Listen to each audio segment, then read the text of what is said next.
Go. Channel 8 is ready. All right. Um, well, my watch just tinged to 6. Looks like we got most everybody. Like we got everybody we need.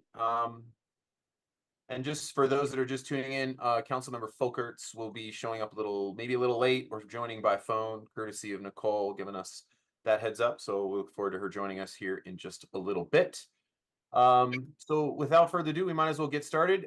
Good evening, everybody. Welcome to tonight's study session on our homelessness strategy, as well as talking about updates on our high system utilizers work. My name is Councilmember Matt Benjamin, and appreciate you all joining us from near and far. Before we get into our work items, I just want to outline a little bit of how this meeting is going to be conducted. It's a pretty standard affair for us on a study session. We will review some of staff's presentations for each of the items. And since we've got 2 topics tonight, they'll be prefaced early on. So we see the questions, we'll go through the meat of the presentation, and then at the end, those questions will be posed again. And then we can work on answering those questions. So let's try to save questions until the end. We'll make sure that questions are also put in the chats for us to read as well, so that they're there for reference. We will be starting tonight talking about high system utilizers, and then we will move into our overall an update on our homelessness strategy. But I do want to give a little bit of a preface before we get into this work to sort of set expectations for ourselves, staff, and really the community at large, especially given the complexity and deep interest and passion that this subject brings and has brought for some time and will continue to do so. I first want to just compliment the work of staff for providing a great memo and being prepared for tonight's study session. And it's important for us to remember that we operate much like a board of directors, and our main goal tonight is to offer strategic direction to staff from which to perhaps update our 2017 homelessness strategy. From that revised strategy should come evaluations of our current programs and how they do or do not fit that updated strategy. That programmatic deep dive will likely come at a later date, as this informs us ahead of the retreat, and then we can have a more deeper conversation on those sort of more deep specifics. Let's try to stay high level tonight. I know there'll be an urge for us to dive deep into specific items, but if we do so, that slippery slope will run away, and we could likely burn 4 hours and not have that high level discussion. So let's try to not go down the rabbit hole on specific programs. And if you have questions, let's reserve those, ask some high level questions. And if we want to go deep, reserve those for staff, and then they will cull them for a longer contextual conversation later on. Let's think about things like our buckets and their categories and how programs fit into these to the strategy as a whole. And really, what is our lane in this strategy as we discuss it? And what should other partners' lanes be? And how do we reconcile those differences? And where do we find synergies and partnership? So hopefully those will set some of our expectations, and we can arrive at a clearer understanding of what we should be doing and what we shouldn't be doing as we go forth. Tonight will require our collective discipline to lead a more productive meeting, and hopefully a generation of better outcomes that this study session could provide, not only for us, for staff, but especially for community as a whole. So without further ado, let me turn it over to our city manager, Nuria Rivera Vandermeide, to introduce our first item. And Nuria, take it away. Thanks so much, council member. And you have framed that well. I think tonight we're bringing forward a topic that I know has been on all our minds collectively. It is complex, and we appreciate council making time for this sort of in-depth overview of our strategies. We wanted to bring it to you in advance of the retreat, as we know there is likely interest in discussing this there. And I'll say too that there are, as Councilmember Benjamin noted, there will be additional times and opportunities as the conversation unfolds today, to think about where else would you like to have more conversation with, where else would you like to take deeper dives, where else would you like to talk about the work of our partners. And I just note that sort of speaking about it or mentioning it more publicly, that hopefully this will trigger and enable future conversations with some of our regional partners. And I mentioned the county, Boulder County specifically, as they have reached out to council with their interest in creating a Boulder County regional conversation on the topic of homelessness, with with us and with other cities in our region. And so we hope that this would be helpful as whenever that meeting it gets scheduled. I will note too that I think we're starting a bit in reverse, and we hope you appreciate and grant us that indulgence.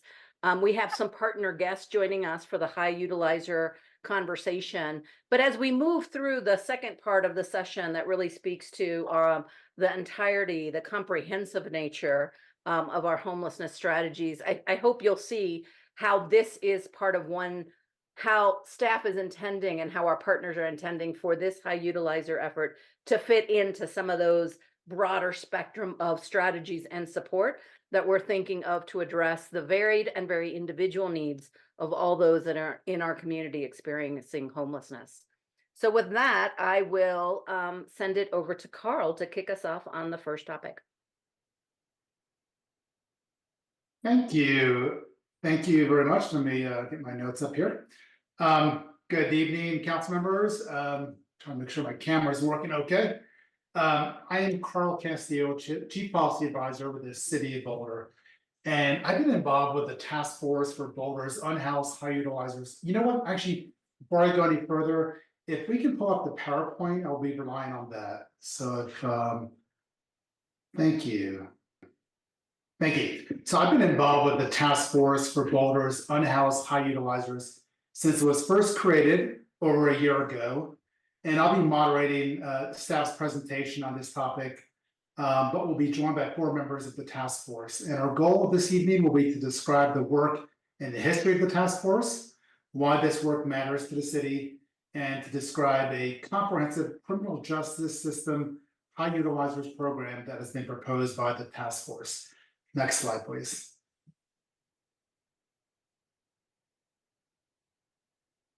So at the end of the presentation, we'll be asking council to answer the following 2 questions.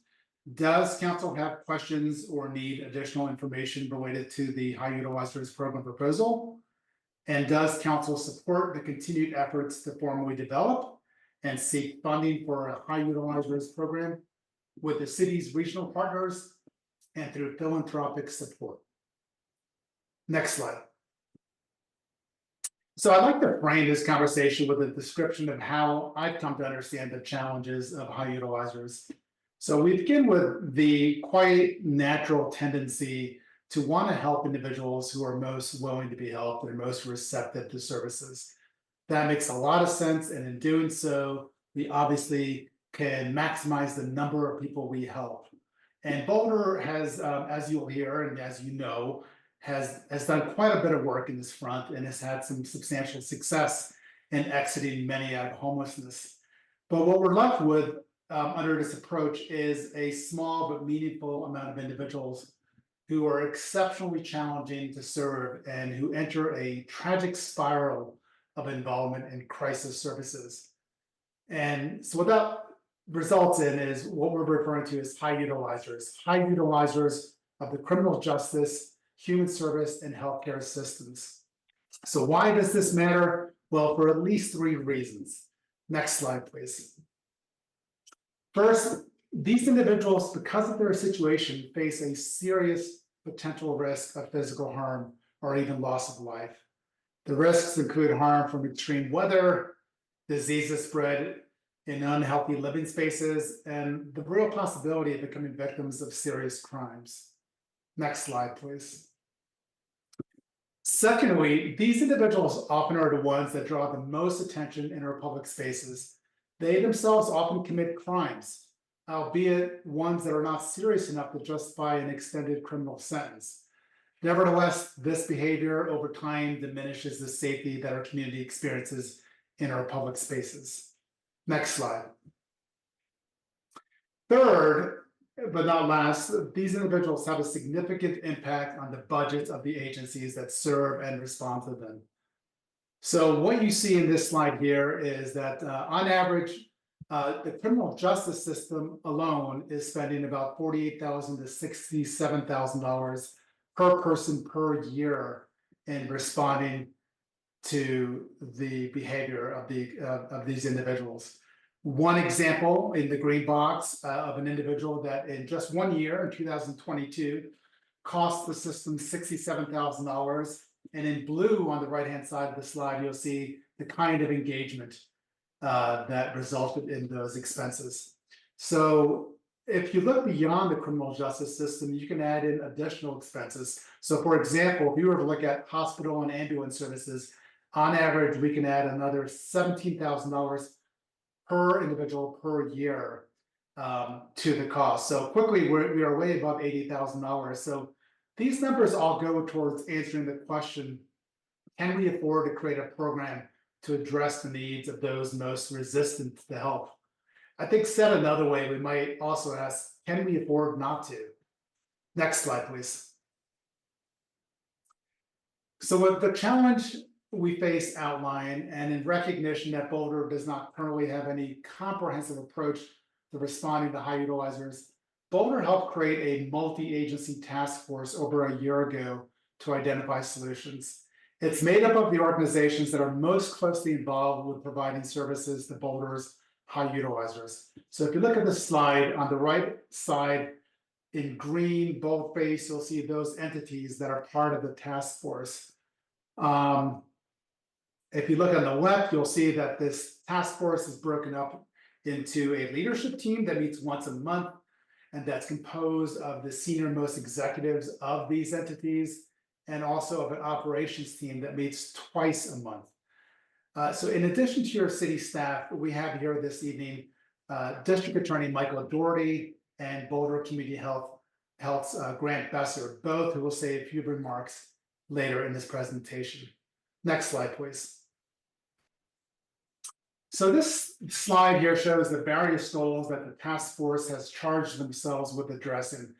And I want to call out three of these categories. The yellow, improving data collection, reporting, and data sharing. The dark blue, which is identifying high utilizers, basically creating a list by name of individuals that overlap in terms of the highest utilizers when you look at all of the entities pulled together. And then the dark red, identifying and immediately filling service gaps. We are making progress in coordinating care and exiting some individuals from homelessness. So we are making some progress. But where we're at now, and maybe I should back up, the progress that we're making is a result of the collaboration.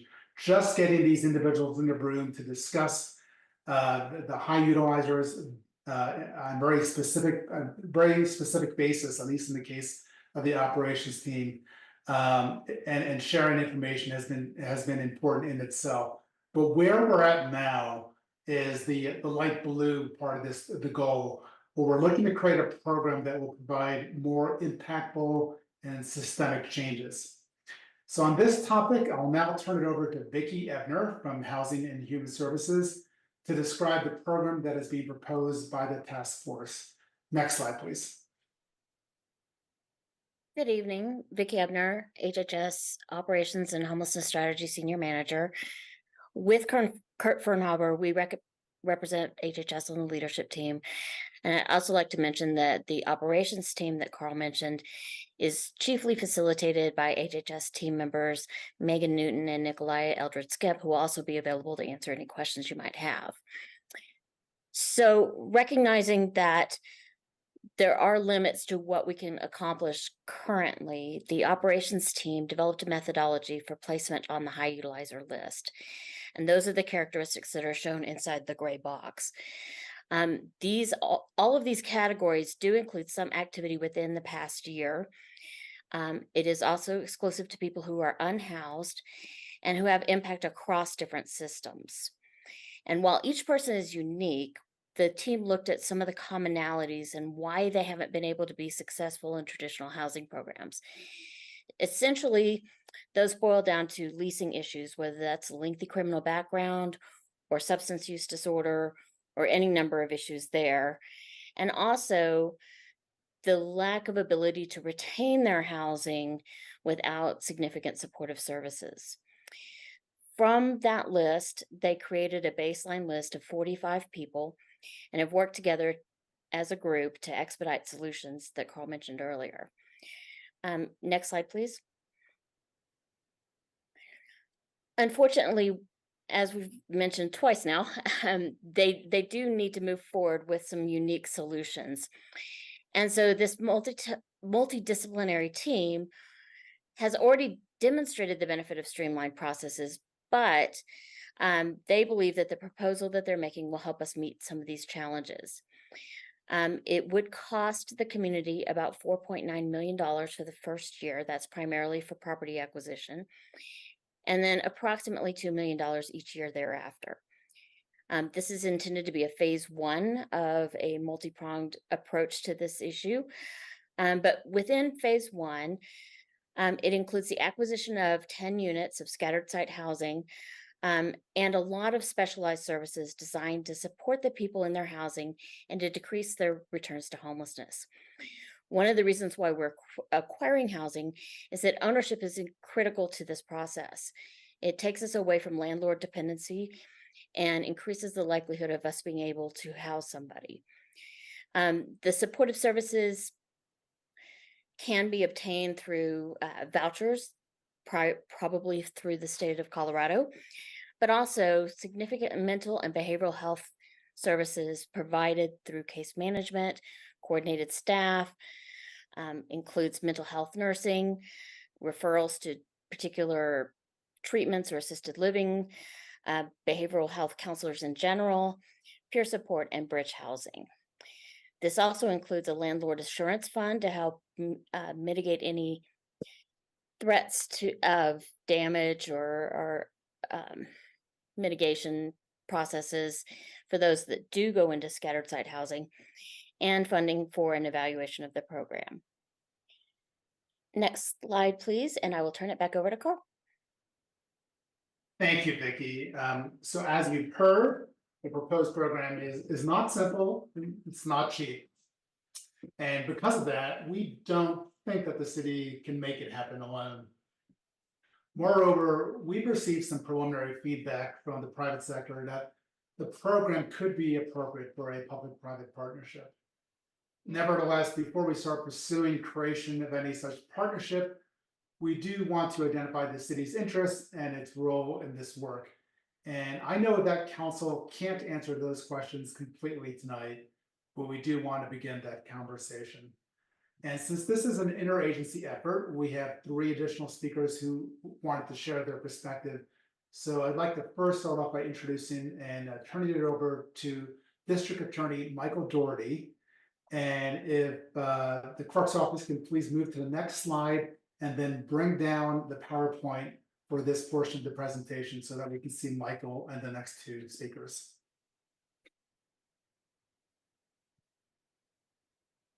Good evening. I'm Michael Doherty. I have the honor of being the district attorney for the 20th Judicial District, which is Boulder County.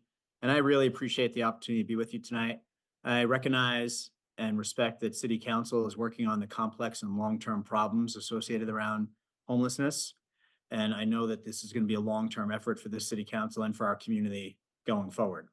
In the meantime, the City of Boulder faces some serious, pressing challenges. And I fully endorse and support the High Utilizer program because I think it's going to allow us to push more services to people who are really in need. And as long as they're continuing to suffer from crisis, substance abuse, mental health treatment being a part of what is ailing them, we're going to continue to see them having a disproportionate negative impact on the community. So when we talk about the High Utilizer program, a question I'm often asked is, what about just consequences through the criminal justice system? And I think that's a fair question. And I would highlight for you that when serious cases come to the district attorney's office, our office, thanks to the hardworking, outstanding women and men at the DA's office, time and time again, we secure the right outcome.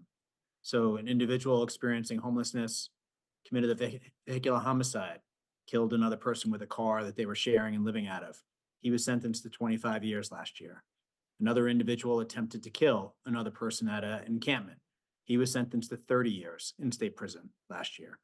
We had a case that received a fair amount of media attention, a woman who recognized her bike as having been stolen and at a campsite, and she went up and confronted the person. I will share with you as a quick aside that I asked the Doherty twins, my son and daughter, how they would handle that situation. And my son said, I would creep away quietly and call 911 while keeping a close eye on the person. My daughter said, I'd go right up and tell that guy, hey, buddy, that's my bike. which is more of a personality test. But in this case, this woman was horribly assaulted and terrified by what happened. And that individual, because of his criminal history and because of the incident, went to state prison for 16 years. Those are all really long sentences for serious cases. But we have low-level cases in municipal court and also in the state court system, where time and time again, we have a failed cycle of homelessness and jail and then returning to the community. And I do believe the high utilizer program will allow us to push resources and services to people who desperately need it and who are having a disproportionate negative impact, not only on their own lives, but on the community members around them.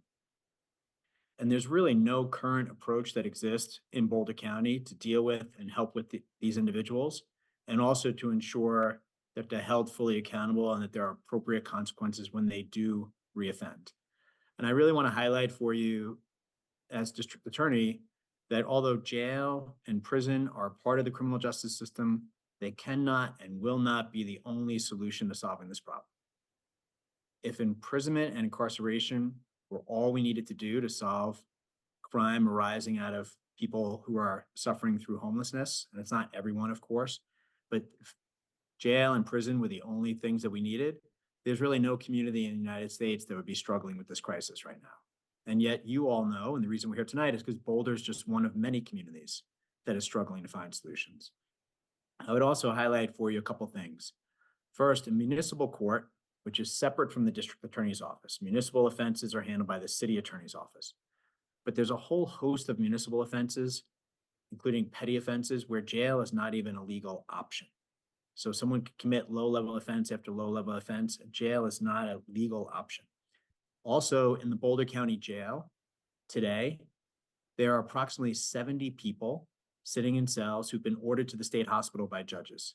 And because of the backlog and the challenges with the state hospital, we have them in the Boulder County Jail where they continue to deteriorate over time, but they also take up bed space. So of the 460 people at the jail today, 70 of them are actually supposed to be at the state hospital. And what we have at the Boulder County Jail is often near the max or at the maximum allowed for the population. I would highlight for you something many or all of the city council members know, but the Boulder County Jail often operates close to maximum capacity, in part because when the jail was built, it was built for 275 inmates. On a regular basis now, we're between 450 to 500 inmates. And that's in part because when the jail was built, Boulder County had a much lower population generally. So since the building of the jail, the Boulder County population has grown by 70%. So when a community grows by 70%, you'd expect a corresponding growth in the jail population. But where we really see the strain on the community is on those low-level offenses, so petty offenses and municipal offenses being committed over and over and over again. And I'm going to give you one case example before I wrap up, but I want to also turn to Mark Wallach for some inspiration here, because Councilmember Wallach wrote a guest opinion in the Daily Camera in the fall, saying that people are too often harassed when they use the Boulder Creek path. True. And that there's rising frustration in government's inability or unwillingness to address the problem. Also true. The good news is that in this situation, you are the government, and we have the ability to do something about it because we have the high utilizer program, which is a really targeted, focused effort. And I'll give you one case example, and I'll stop and I'll remain on screen to take any questions you have after the other speakers. But we had an individual, his name is Anthony. He really is one of the success stories currently of the high utilizer program. He grew up in the foster care system. He really struggled and then entered the juvenile justice system. He became homeless and made his way to Colorado, where his father was also living homeless at the time. And he cycled in and out of the justice system over and over and over again and ended up on the high utilizer list. Based on the information sharing we have, we knew that when he was arrested for a theft, that what the appropriate sentence would be, and our staff at the DA's office was able to secure a 6-month jail sentence. And that was the right outcome based on all the circumstances. And I'm going through it very quickly, so let me know if you want more detail. But the point of the story is he goes to jail for 6 months. And at 6 months and 1 day, he is back at the Boulder Homeless Shelter. That was the only option available to him. And I'm proud to live in this community, but I'm also shocked that that's the only option we had for him coming out of the Boulder County Jail. And given his challenges with substance abuse, he reoffended after getting out. And the next thing I heard about Anthony was an email I got from the Downtown Boulder Business Partnership, thanking me for another successful prosecution of Anthony. But that thank you to me just highlighted that he was once again caught up in the criminal justice system. But due to the collaboration across government agencies and nonprofits, including Together and Focus Reentry, he's now been able to successfully reenter the community and be in stable housing with the continuing support of the partners involved in this initiative. So stability and recovery is going to be a long journey for him, but the teamwork that got him to this point is really incredible. And it's my hope that if we had additional resources to help people on that high utilizer list, we would push services to them, limit the negative impact they're having on their own lives and their community. And what I really want to highlight with the story about Anthony is jail had a role. Jail was important in protecting the community, but at 6 months and 1 day, he was back homeless in our community. So building a program where we're not only having consequences through the justice system, has to be a part of it, but also services to help people like Anthony get back on a better track and stop having a disproportionate negative impact on the community. While you continue to do the great work of solving homelessness long-term, this effort will have an immediate positive impact on the city of Boulder. And I really appreciate your time. So thank you for having me tonight. Thank you, Michael, and council will have an opportunity to ask some questions on Michael and our other speakers, but at this point, I'd like to turn it over to Grant Besser, who's the president of Boulder Community Health Foundation. Grant? Hi, everybody, and good evening. Grant Besser, as Carl said, president of Boulder Community Health Foundation, as well as vice president of community engagement for Boulder Community Health. Excited to be here and honored to be here tonight representing BCH, as well as the other healthcare organizations that are participating on task force, including Mental Health Partners and Clinica. So yeah, I believe they may be attending later on for questions, but representing healthcare right now. To provide a bit of context, I think most of you know that BCH is an independent, nonprofit, community governed local hospital. We've been serving the community for, I think, 102 years now. We're actually the last independent health system on the Front Range of Colorado. Think about that one for a little bit, I guess, in terms of the challenges there within. We have a long history, as a community system of evolving our care to meet the needs of the community. I think a good example of that from recent years is around behavioral health.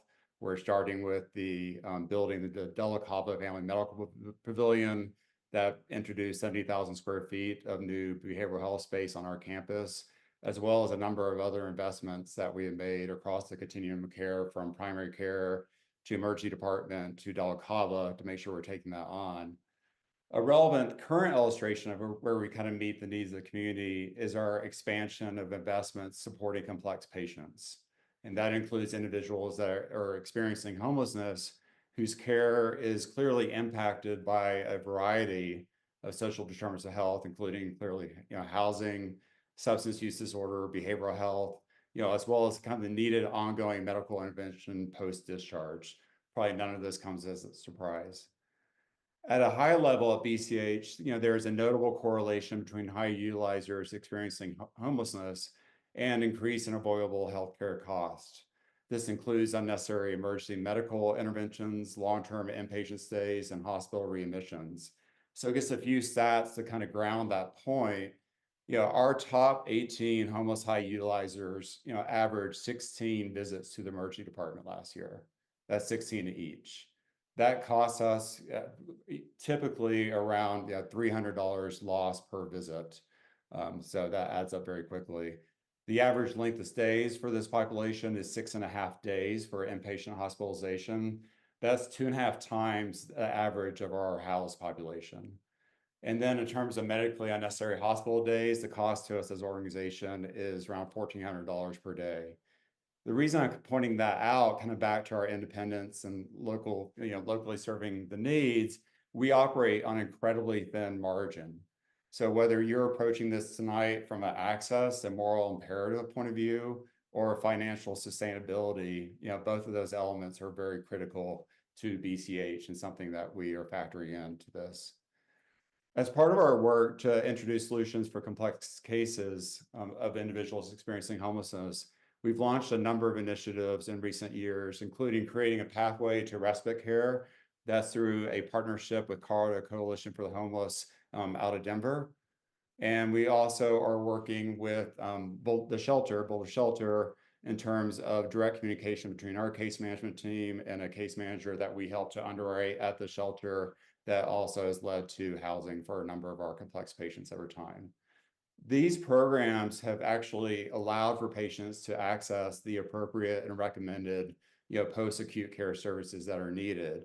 With that, we're seeing great results in terms of reduction in emergency room visits, lower hospitalization rates, shorter length of stays, lower admission rates. These partnerships have given us the tools, the levers, the pull, to actually identify the right path, at the right time. Related, for the high utilizer initiative being discussed today, the same potential for meaningful outcomes apply. It has all the critical elements to be successful. One, the multi-agency approach. These individuals require a comprehensive and holistic multi-agent resource intensive approach to care that extends well beyond the immediate service that any one of us can provide.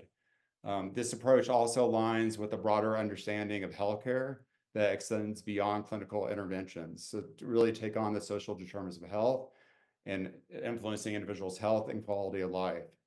I would also point out, and the district attorney referenced this has incredible leadership commitment. There have been a number of, from government officials to nonprofit leaders across the community, from city staff, that have been sitting in this room for a year, dedicated to really diving in and thinking through what are the best solutions that we collectively can put forward, recognizing the weight that is happening to the individuals that are being impacted, and also the weight to the community. I feel very confident that the solutions being put forth by this group are rooted in the belief that addressing the unique needs of high utilizers will not only enhance the health and well-being of the individuals that we're talking about, but it also will contribute to the overall well-being of our community. Thank you for your time. Thank you, Grant. Much appreciated. And our final speaker is our own interim police chief, Steve Redfern. Steve, if you're ready. I am ready. Good evening, Mayor, Mayor Pro Tem, and members of council. My name is Stephen Redfern. I have the honor of being your interim police chief. I want to briefly discuss Boulder PD's involvement with the High Utilizer program. Early last year, BPD executive team was discussing the problem with officers writing the same individuals multiple tickets for lower level offenses and seeing little impact. We were hearing the overwhelming frustration from our officers that they were issuing some high utilizers dozens of tickets a month and seeing no change. Many of these people were dealing with substance abuse issues and mental health challenges. Aside from our high utilizer group committing a large number of offenses, we noted that they were also the victims of many crimes on a regular basis. Our concern was that every time our officers had interactions with the high utilizer, even for lower level offenses, that there is always the risk that the contact does not go well and could end in a use of force or other issue, especially for people who truly need to have mental health or addiction issues resolved. Our assertion was that writing repeated tickets was not working and did not appear to be the most compassionate way to handle the issues. Thus, we brainstormed on how better we as a community and as a city can serve this population to reduce the number of contacts our officers were forced to have.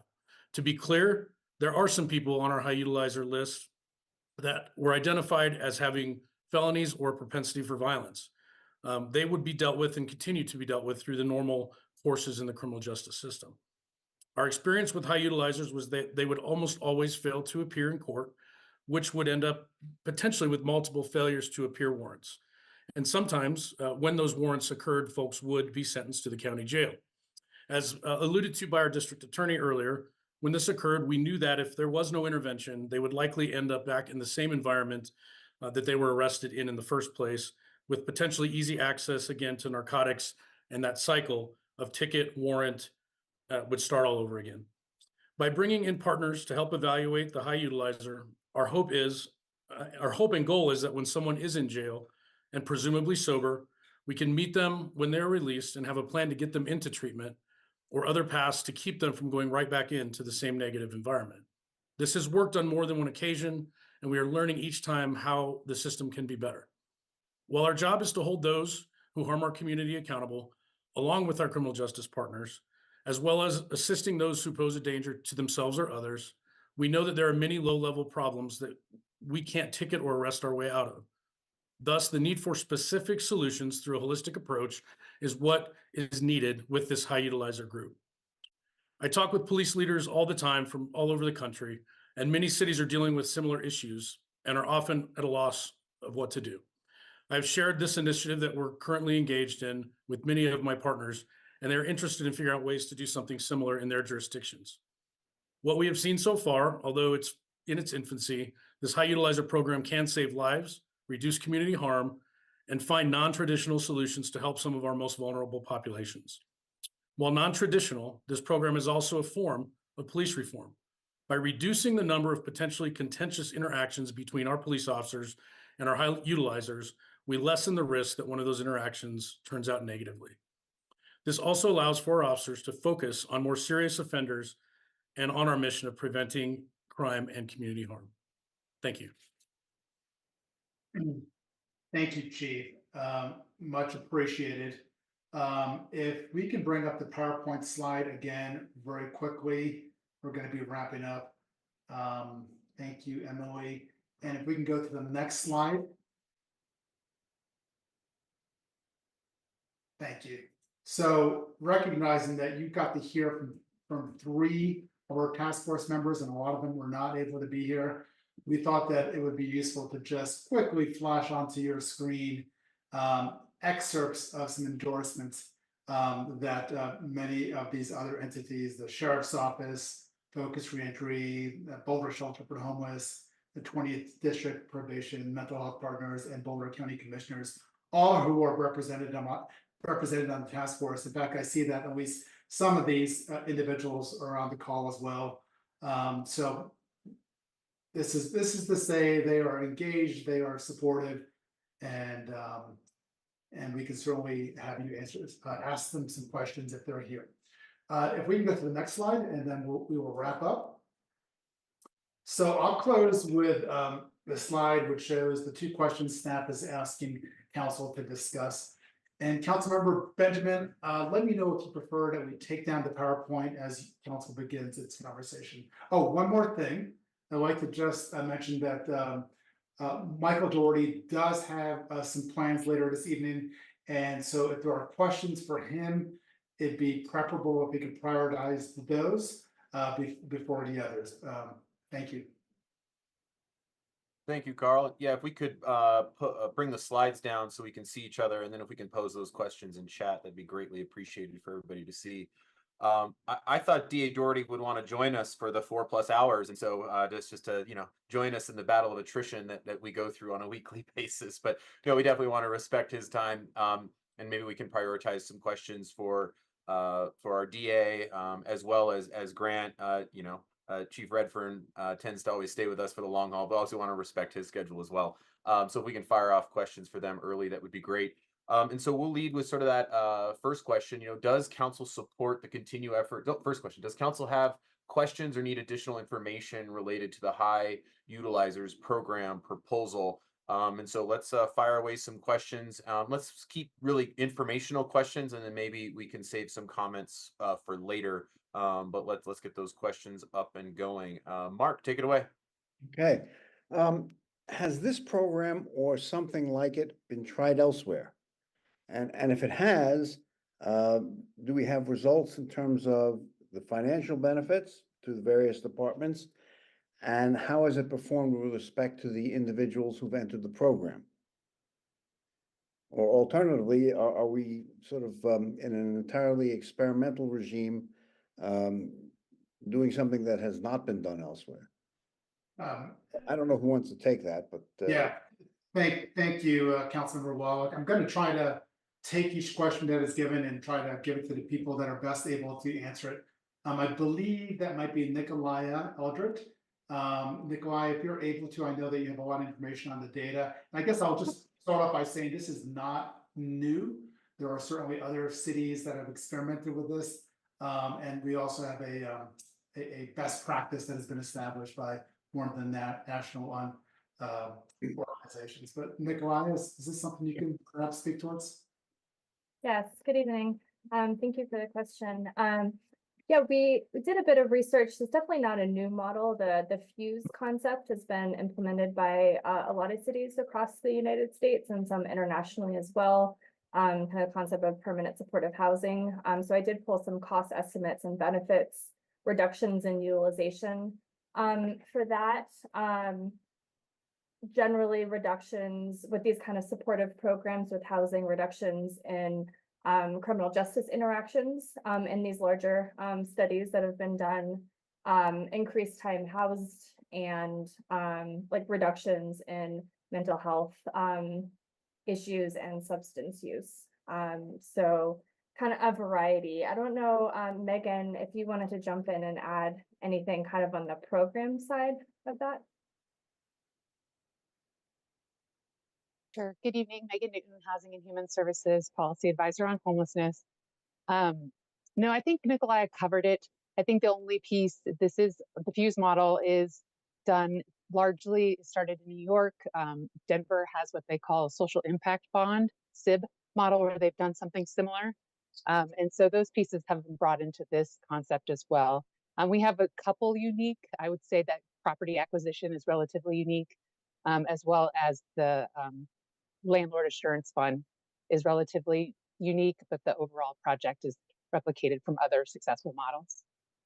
If I may simply request, and this will be my last question, at the convenience of staff, could some of this information be forwarded to us? Just so we can understand the context in which this proposal is being presented to us? Happy to do so. Thank you. I'd appreciate it. And I don't know if my colleagues would be interested in that, but I know I would be. So thank you. Thanks for your questions, Mark. I see Nicole, then Lauren, and Tina, I saw your hand up for a minute. Did you intend to take that down? I just want to make sure. Okay, no, pop. Yep, Mark asked my question. Okay, awesome. Just verifying. All right, Nicole, then Lauren. Thanks, and thanks everyone for the presentation. I just have one really specific question. There was a note in the memo that the proposed program is considering applying additional criteria of length of time an individual has been unhoused in the Boulder area to ensure that participants are truly long-term high utilizers of Boulder services. And it seems to me that the length of time that someone has been unhoused here must have a pretty strong correlation to long-term high utilizers. So just wondering why we would need to consider having an additional criterion based on the length of time in the area. Yeah, thank you, Mayor Pro Tem Spear. Let me give it a shot, and someone can correct me if I'm wrong. So first of all, I think you are correct. Being on the high utilizers list is usually correlated and overlaps with you have been here for a while. That being said, there is also a natural response that people ask for any program, which is, are we going to encourage more individuals to come here if we were to create this program?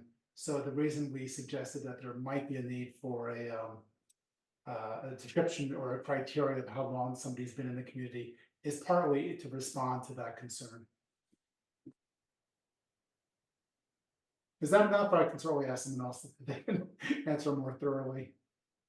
It looks like our district attorney has a response. I would just add to answer Mayor Pro Tem Spear's question. We have not looked at information, criminal history, or medical visits, the homeless shelters from outside of our jurisdiction. So to be on the high utilizer list, we're looking within the city of Boulder specifically at this point and Boulder County more widely, but not beyond that. So I think to your question, I'm not sure we'd see any difference if we set a time limit for someone to be in Boulder, because to be on the high utilizer list, it's someone who's had that length of time to have that kind of impact on the community and on their own lives to get on the list. Thank you. Thanks, Nicole. Lauren, then Mayor Brockett.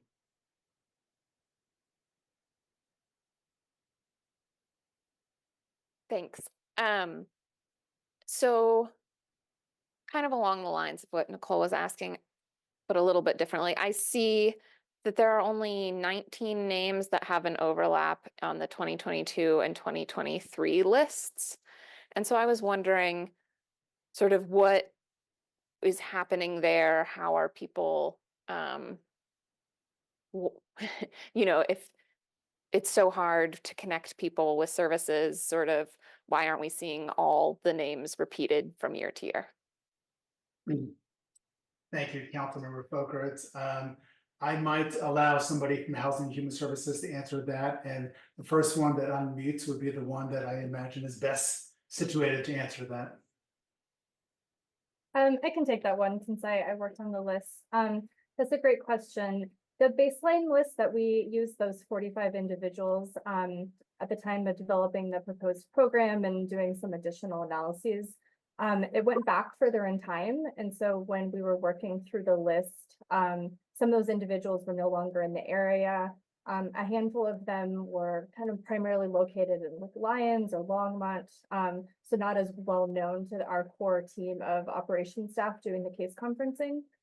So when we reran the list with a shorter time period of when they needed to be high utilizers, and one of the criteria was some interaction with the given entity, like interaction with police or interaction with municipal court within the last year, it was a smaller list. It is worth noting that there were a couple individuals who didn't make the kind of criteria for high utilizer the second time, but we're actively working on in the case conferencing. So we continue to kind of discuss them in the wider group to get resources for them. So if you had to make a guess as to how many of those people would be likely to appear on a 2024 list, is it likely to be the majority of people from the 2023 list, or would you kind of expect a similar changing of, what is that, a little bit more than half of the names on the list? That's a great question. I would think that it would be more similar to the current list, given that we've kind of refined the criteria. There were a couple individuals in the baseline list who ended up in the Department of Corrections for like a 5-year, so we marked them as inactive. So there are a handful of cases like that. Megan, I hate to call on you again, but you kind of know the individuals a little bit better than me. Is there anything else you would add?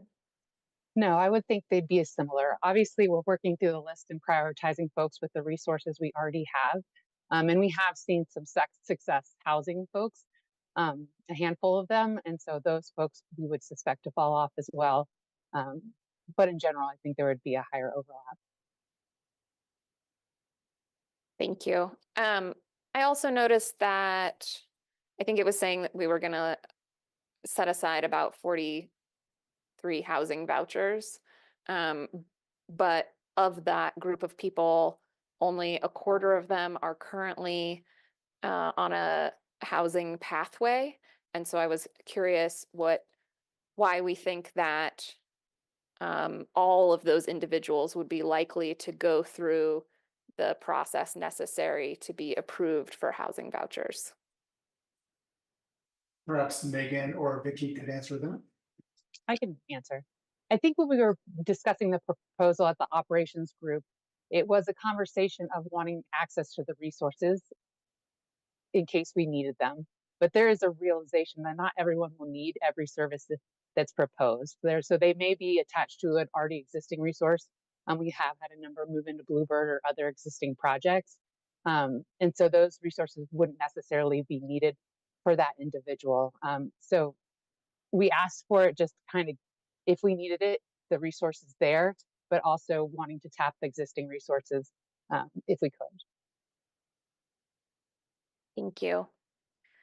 And then my final question is around capturing cost savings from this program. So it seems like largely BCH and through the reduction in emergency services and the county through reduced criminal justice system costs would be likely to see the largest cost savings from this program, although the city would see some related to potentially reduced enforcement.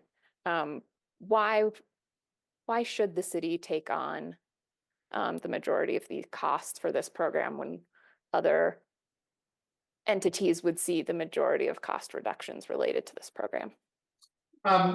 Thank you, Councilmember Folkerts. To begin with, we're not even proposing that the city take the majority of the costs.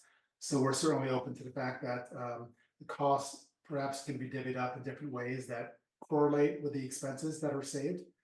So that is very much open for consideration. I think I'll leave it with that, but is there any more information you need on that? I appreciate that. Thank you. Awesome. Is that all for you, Lauren? Awesome. And that question you posed, I think will wrap nicely into the next question we have with regards to funding. So I appreciate you sort of teeing that cost up question there, Lauren. Aaron, take it away. Yeah, well, thanks so much, everybody, for being here tonight and for the discussion. Very promising. So just wanted to think about, okay, let's say we implement this and we get everybody by name on that list into this program. Well, some months later, I'm sure we'll have additional individuals who become high utilizers, right? This is a continuing problem. Can you describe what the kind of graduation process would be, like how people would move on from this program into other less intensive interventions? And like how long they might be expected to stay in the program and how many people might turn over per year, kind of a rough vision of what we're envisioning there. That'd be very helpful. Thanks. Thank you, Mayor Brockett. I believe that either Vicky or Megan might be best situated to answer that question. I could go with this one as well. I think we're always looking in these programs to see if folks have the opportunity to step down in services.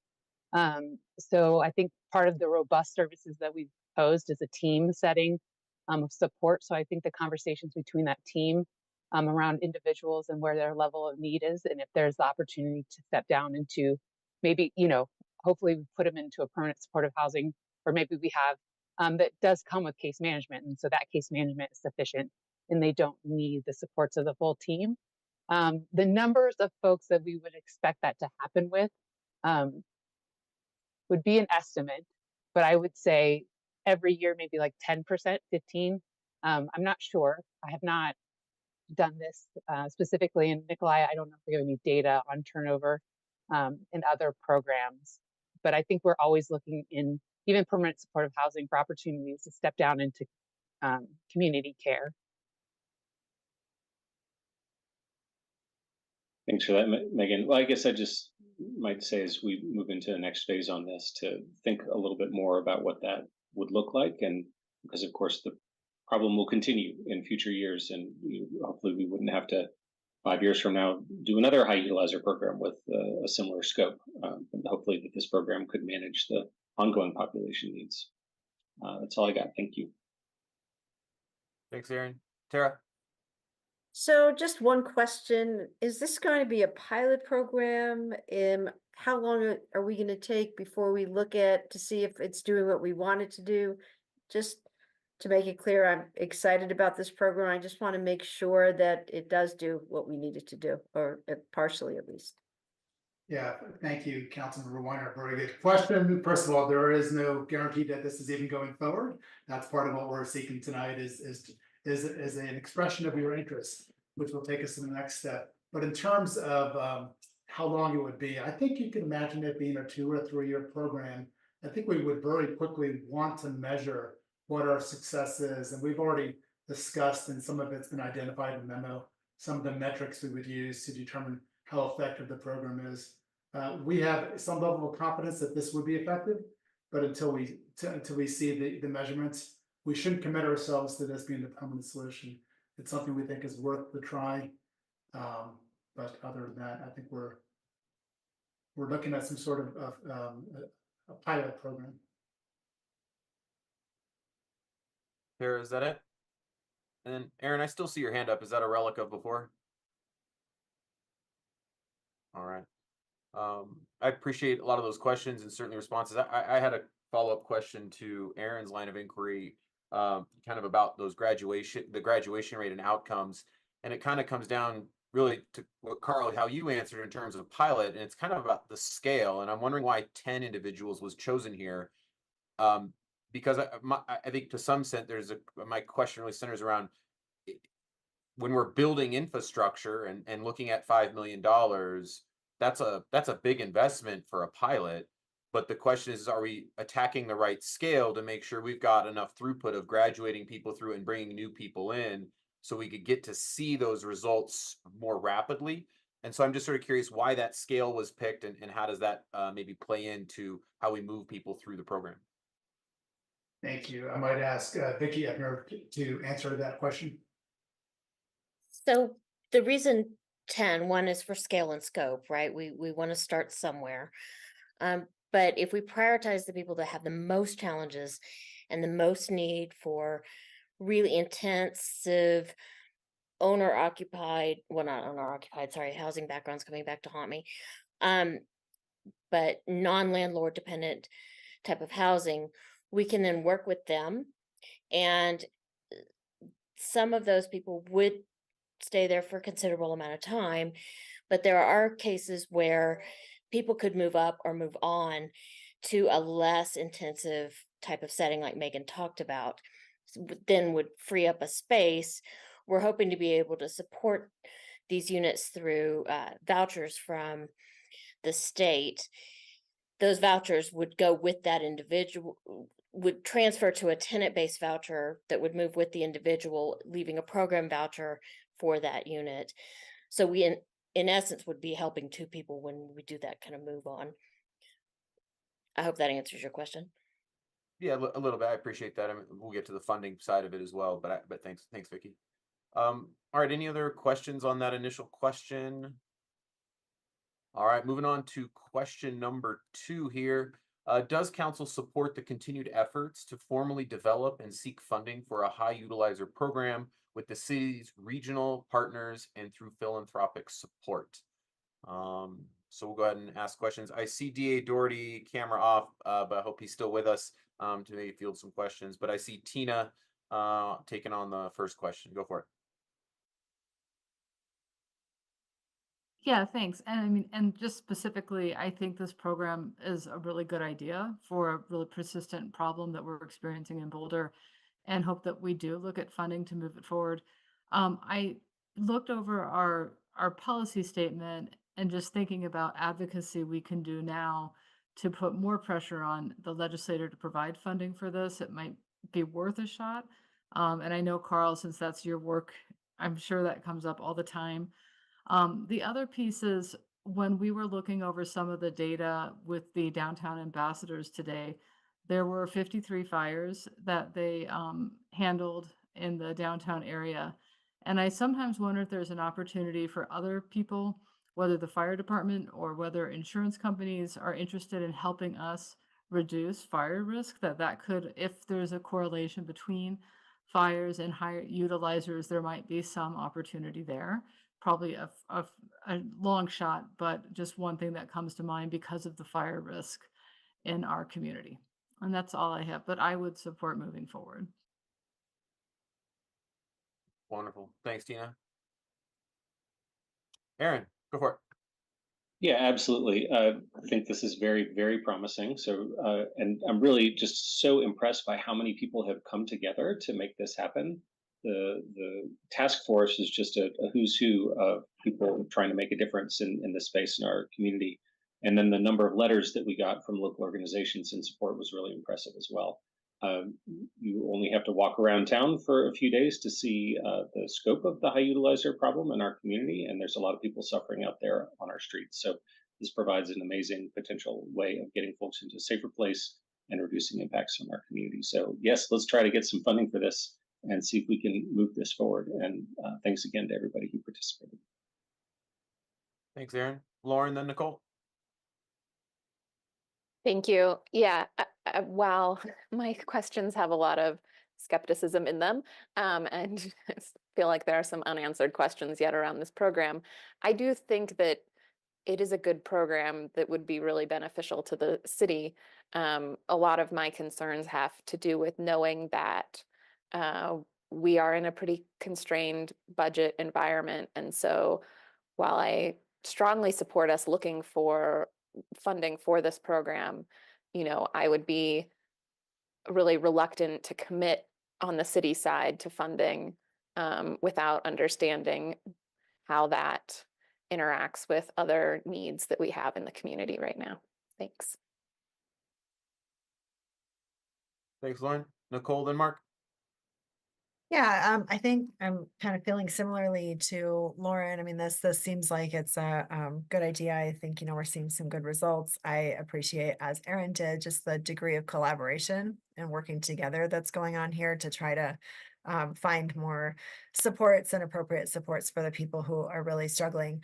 I think one of the things that I would be very interested in is, whatever city funding we're going to be using to put toward a program like this, that we're also looking at how we are increasing funding similarly for prevention, for keeping the folks who are living on the edge of falling into homelessness and getting into a potential pattern of long-term homelessness. How are we keeping them from doing that? Because we can keep putting more and more resources into these really costly high system utilizers, but it's the folks today who are living on the edge of economic precarity, who are at risk of falling into homelessness. Those are the high utilizers of tomorrow. So as we're focusing on addressing this acute need right now, I really want to see us putting that much effort and resources into prevention too, because that's going to help the future versions of us who are dealing with high utilizers in 20 or 30 years. And then, I think I heard that we're probably not going to do this, but I really, anything that is tying use of services or access to resources to how long somebody has been here, that is something that I am very strongly opposed to. We don't set limits on, when somebody moves to the area, we're not saying you have to wait 6 months or a year before you can go out and use our multi-use paths or parks or something like that. I don't think we can tie it to time. I think that is a way that we kind of perpetuate discrimination and bias within our community. So I would really like to us to just sort of stop thinking that there is a length of time that someone needs to be in our community to be worthy of receiving city services. Thank you. Thanks, Nicole. I see Mark, then Taisha. Okay,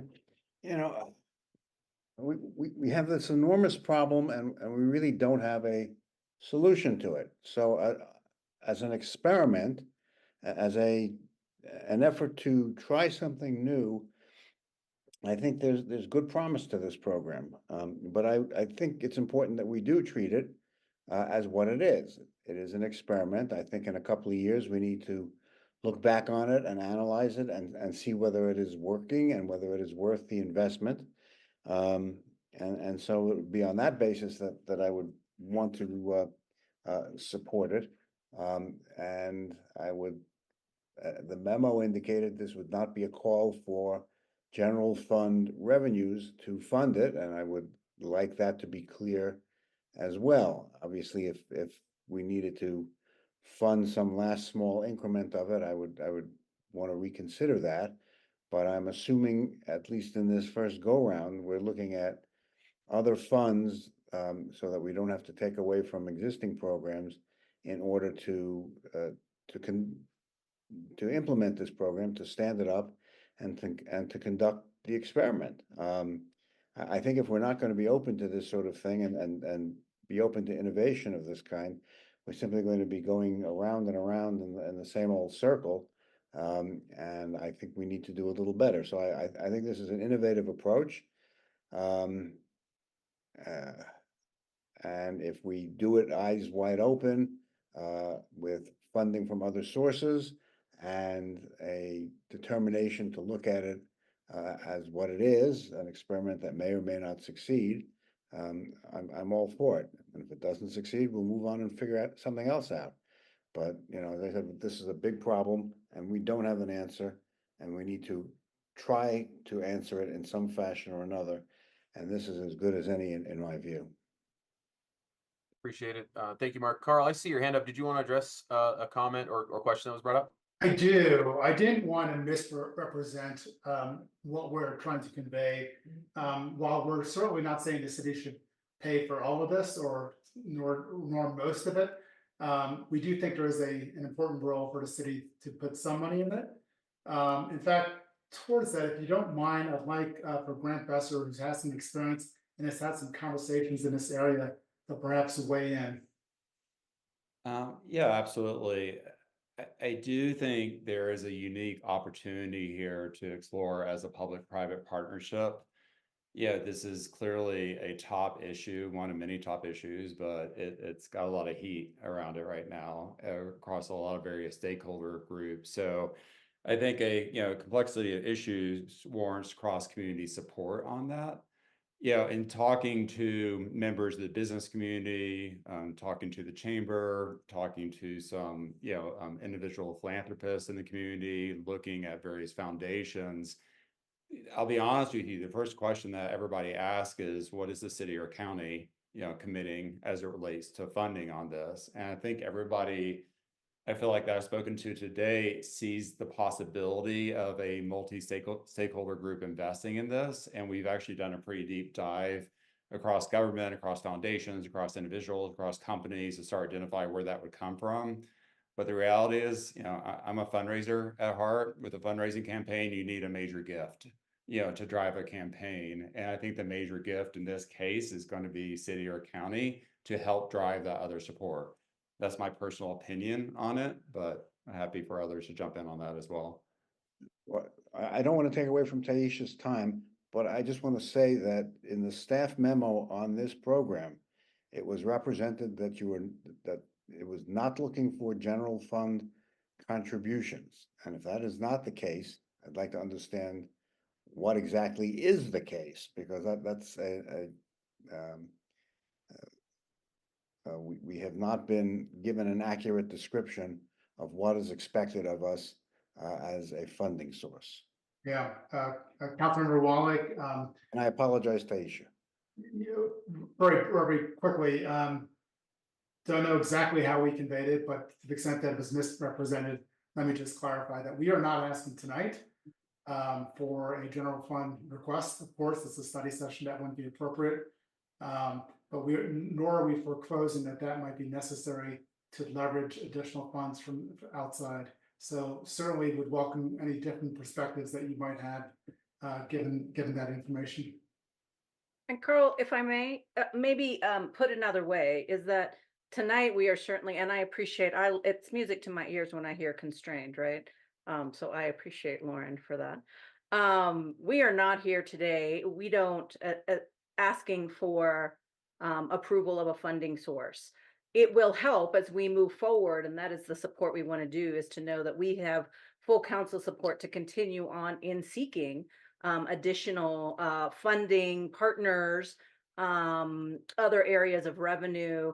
There will likely at some point, when we know what that looks like, and as we get closer, there will be the inevitable question of, does the city have skin in the game? And frankly, does the county have skin in the game? And are others? But we do not know what that looks like at the moment. And we mostly just want to make sure that if this was not something council as a whole wanted to even consider, then we need to know that now before we start talking to our doing some of that fundraising that Grant was talking about if people would be willing to invest. And certainly we will get those questions and field them. But whatever happens as we move forward, if this is supported by council, and I really hope it is, please know that we will come back and we will have a different kind of conversation.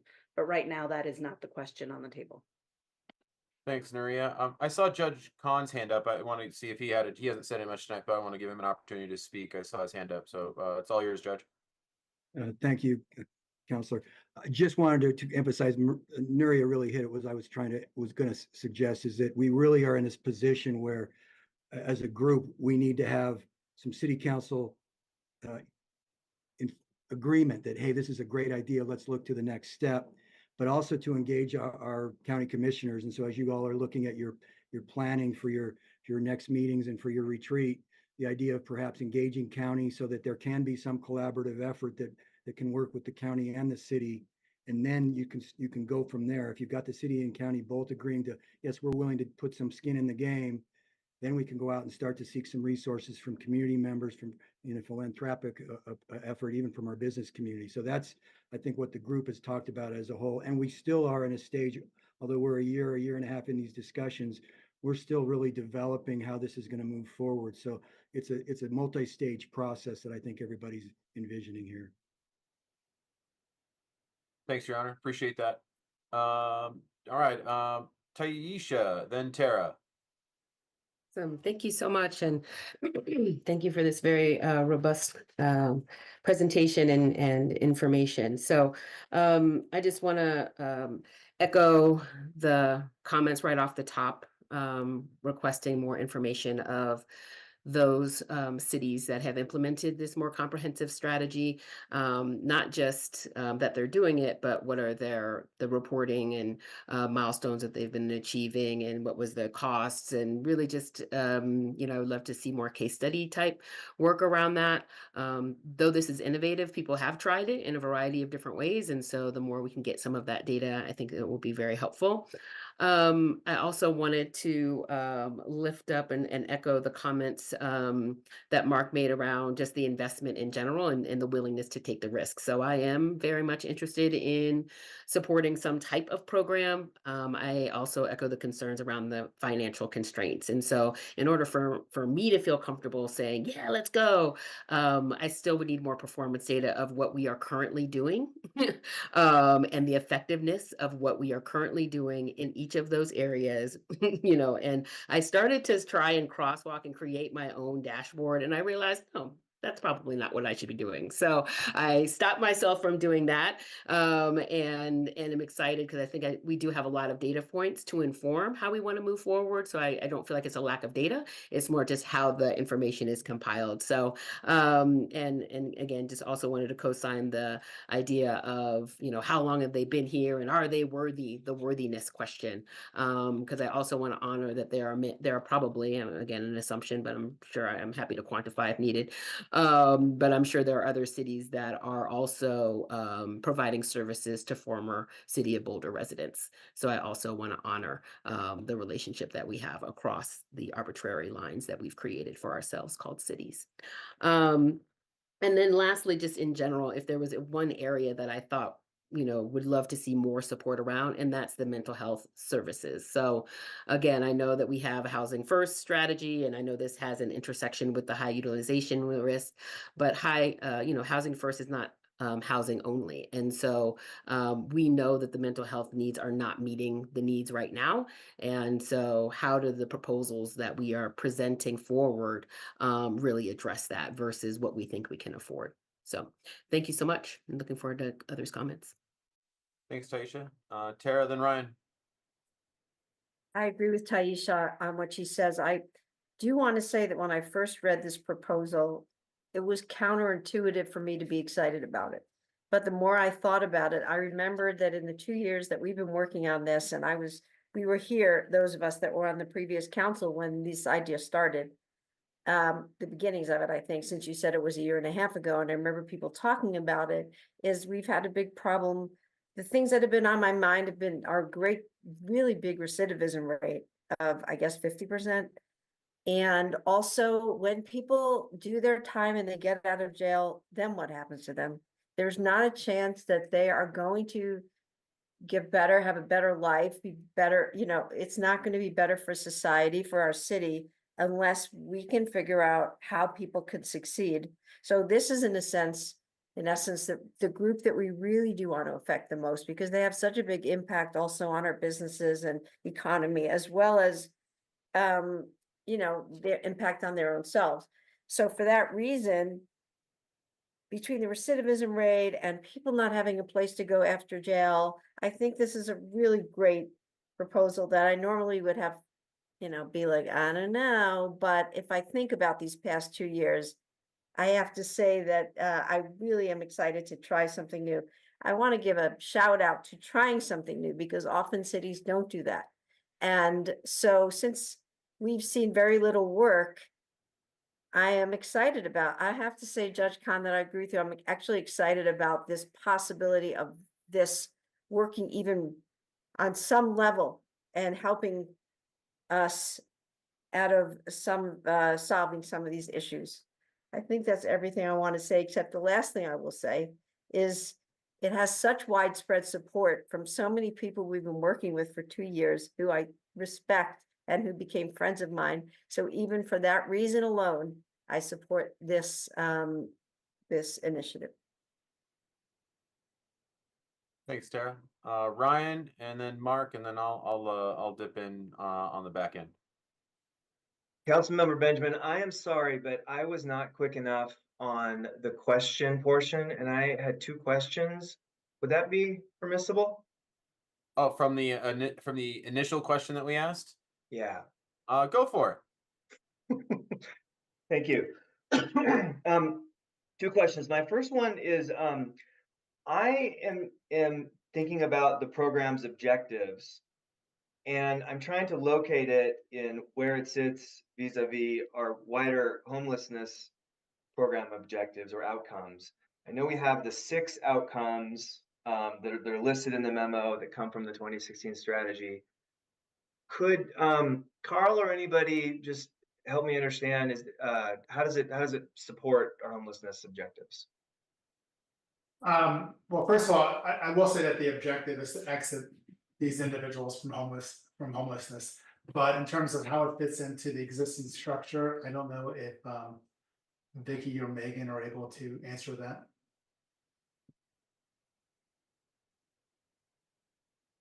I didn't see Megan come on Oh, up go as ahead. quickly. So, yeah, and Megan's going to discuss a lot of this in the next presentation, but it's definitely housing focused. It's definitely supporting people for pathways to exits from housing. And so there's, of course, all the supports that go in with that too, but that's the niche that it fits into. Okay, thank you. So it's I think that's objective number 1 on the list, if I'm reading right. Okay, great, thanks. My second question is I appreciate that this is presented as an investment opportunity in the sense that it is expected to save money and resources. And I think that part of the story there is saving money and resources for other departments. I know criminal justice and health were on there. And I'm just wondering, to what extent have we approached any others who I guess outside of the HH&S department who would represent programs or entities that would stand to benefit from this financially or just, from a mission standpoint, and would be, are identified as co-investors or, part of the coalition to, supporting this. And forgive me if I missed that before. Yeah, so I think this goes back to the partnership that we're looking to build. Reaching out to each entity that is currently providing services and is currently incurring expenses. And it's not necessarily a question of like 1 for 1, this is how much it would save you, this is how much we would expect from you. But there certainly is a reason to go to those agencies, to go to the departments, and to have that be part of the consideration when we build a partnership model. Thanks, Carl. Okay. Oh, go ahead. I'm sorry, I saw that the district attorney Doherty had his hand up as well. Well, I appreciate that question. So I just wanted to share a couple of thoughts with you very quickly. One of the high utilizers that we had on the list from the very beginning had 60 municipal violations in 1 year. So the Boulder Police Department had responded to calls from community members and business owners in the downtown Boulder business area on 60 occasions and written 60 municipal tickets. So if you think about the drain on resources from that, and also 60 is probably some fraction of what impact he's actually having on a regular basis in the community. And so many of the high utilizers are struggling with mental health and substance abuse issues. So housing is a priority, but the mental health treatment and substance abuse treatment that is so lacking throughout Colorado and here in Boulder County has to be a part of this and helping people exit homelessness. It's also helping them deal with their underlying needs. So I just wanted to share to your earlier question. We have a mental health diversion program that we stood up in the DA's office where we had one gentleman who had been arrested 100 times in 1 year. 100 times in 1 year. Those are all obviously low-level offenses because he's not getting out of the jail to commit number 36, 37, 38 if it's a serious offense. But nonetheless, think about the impact on the city, law enforcement, the impact on the community members, his own life, prosecutors, public defenders, judges, and so on. So there's really a shared responsibility and burden on so many different agencies. We got him in our mental health diversion program a couple of years ago. He's been arrested once since. That's it. And it's about reallocating the resources to the front end to have more long-term peace, stability, and community for everybody involved. And I just want to finish this point with what Grant was saying earlier. When I've talked about the high utilizer program, it's solely focused on the city of Boulder at this point, but it has the county commissioner at the table. It has the sheriff at the table. I'm involved from the very beginning as well. And I think it has to be a shared effort, even though the high utilizers themselves are within the city of Boulder. But the first question I get when I talk to the Chamber of Commerce or business owners and ask them to think about supporting this program is the city going to support it? So I know we're not asking you to commit to a dollar figure tonight, but just having your support goes a long way to building trust and confidence and support in others in both private and public agencies. So I just wanted to share all that with you in response to the last couple of questions. Thank you. Thanks, Dia Doherty. Really appreciate that. Ryan, you still going? Councilmember Benjamin, I see Nuri has her hand up. I did. I apologize. And mostly I wanted to clarify. I think I heard you, Ryan, talk about HHS, and I just wanted to point out that we've got broader departments. And I think you were asking about what other city departments as we think about it. Muni Court has been a participant, and utilities, fire, police, parks, community vitality, in all one way or another, they would be impacted in the city attorney's office, as I see Teresa's hand. They would all be impacted by some of this work, as they often have to or have interventions, interactions with some of our high utilizers. So just wanted to share that out.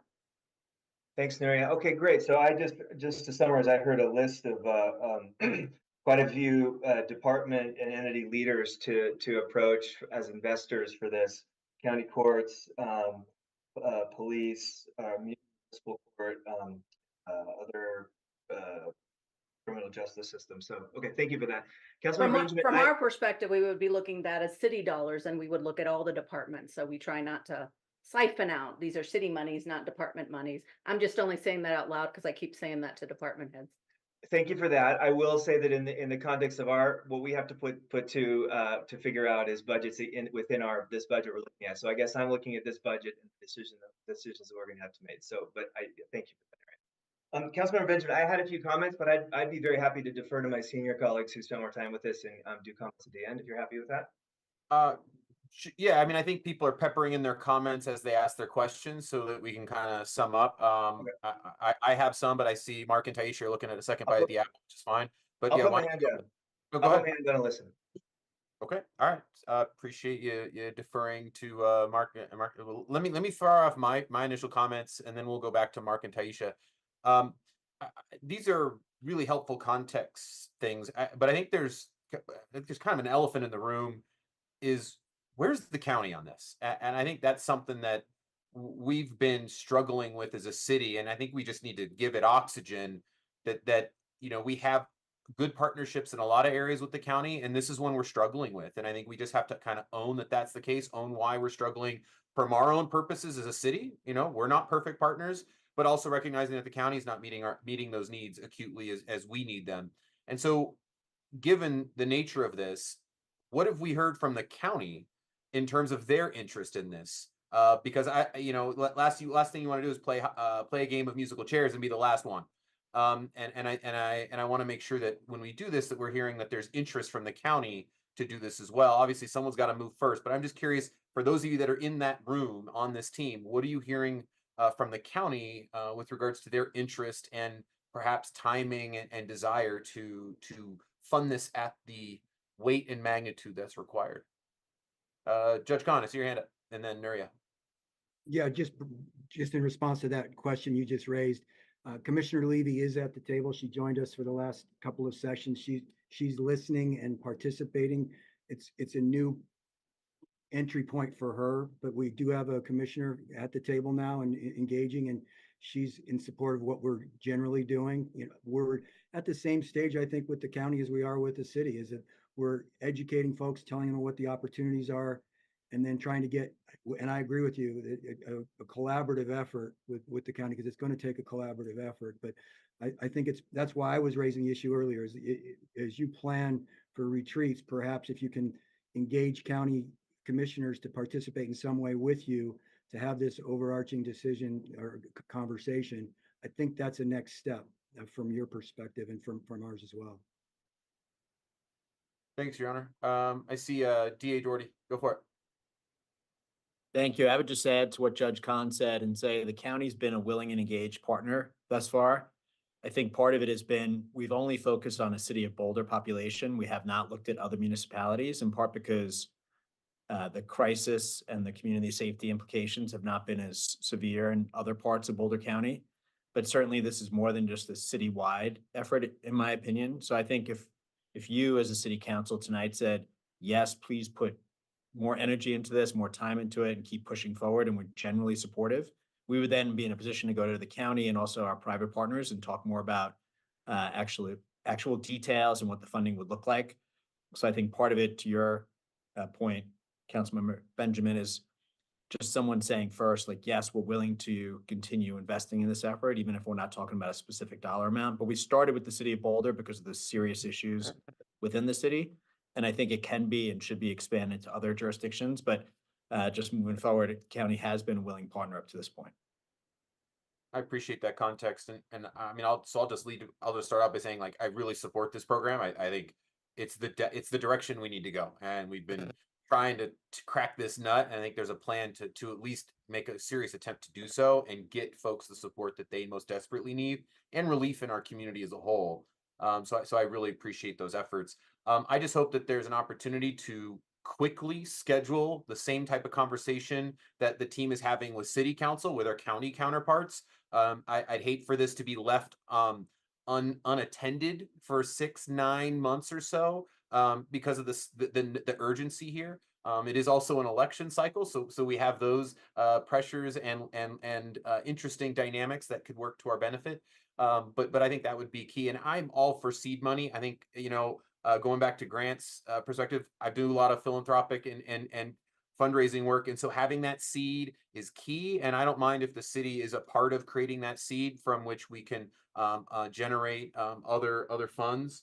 But I really would like to see the county lead on something that is, for the most part, jurisdictionally in that lane of health and behavioral health and addiction, which is very much the county lane. And that's going to set up our next conversation, where's our lane, what's their lane, and where's the Venn diagram overlap. And so I'd love to see them start to really take the initiative and lead on this. But that's something that we can press on. And if we know that you've got a meeting with them, then we can start to really prime the pump ahead of that dialogue and really kind of lean into the need that is critical here in our community and help them along. So I appreciate that, and thanks for all your great work.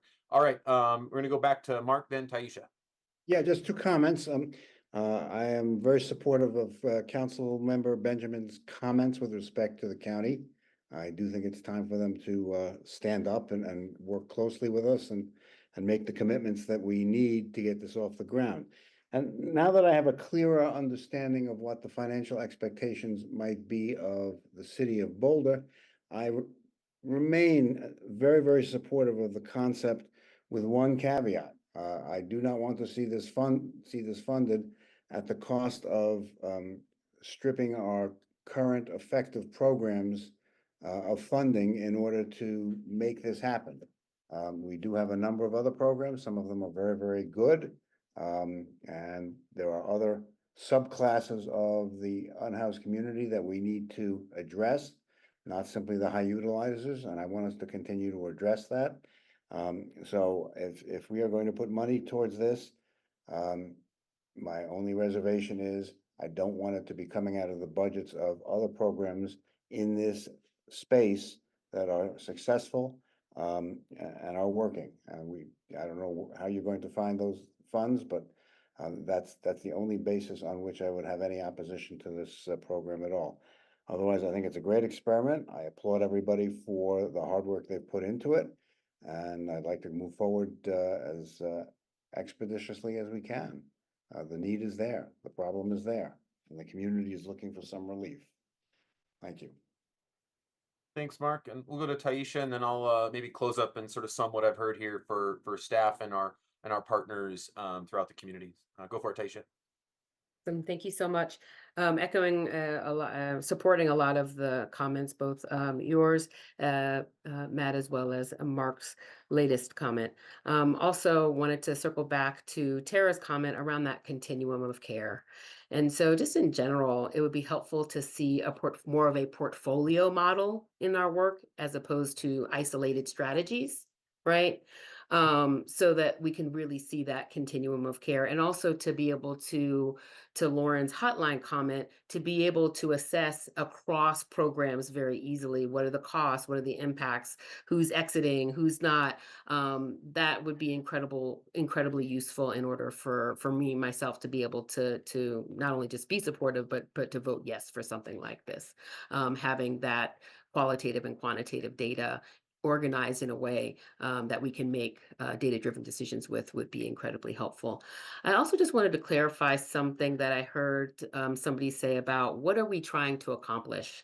And I really am hopeful, both in our retreat and in our work moving forward as a council, that we work to clarify what are those outcomes. Because when I heard housing, I thought, well, I don't just want them to exit homelessness. I want them to stay housed, right? We know we have a real issue with retention.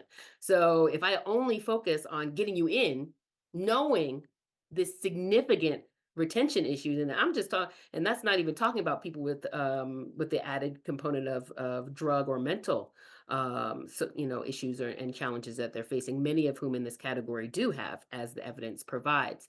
So I also would love to lift up, in addition to staying housed, other key performance indicators that I'm hopeful that we can discuss. And again, is also something that I'll be bringing up in our next conversation, which is including housing measures and metrics. I also am hopeful that we can also look at what the evidence base is saying that we should look at for any kind of housing first policy, which is also inclusive of employment, earnings, and health outcomes, both mental and physical. So again, we have tried a myopic focus on housing, and it has gotten us to where we are right now. So I am actually imploring us, and I'm happy to hear that my council colleagues feel similarly around ensuring that we are actually aligning with what the evidence base says, and really responding to the information and work that is already put in both at the city and county level. Thank you so much.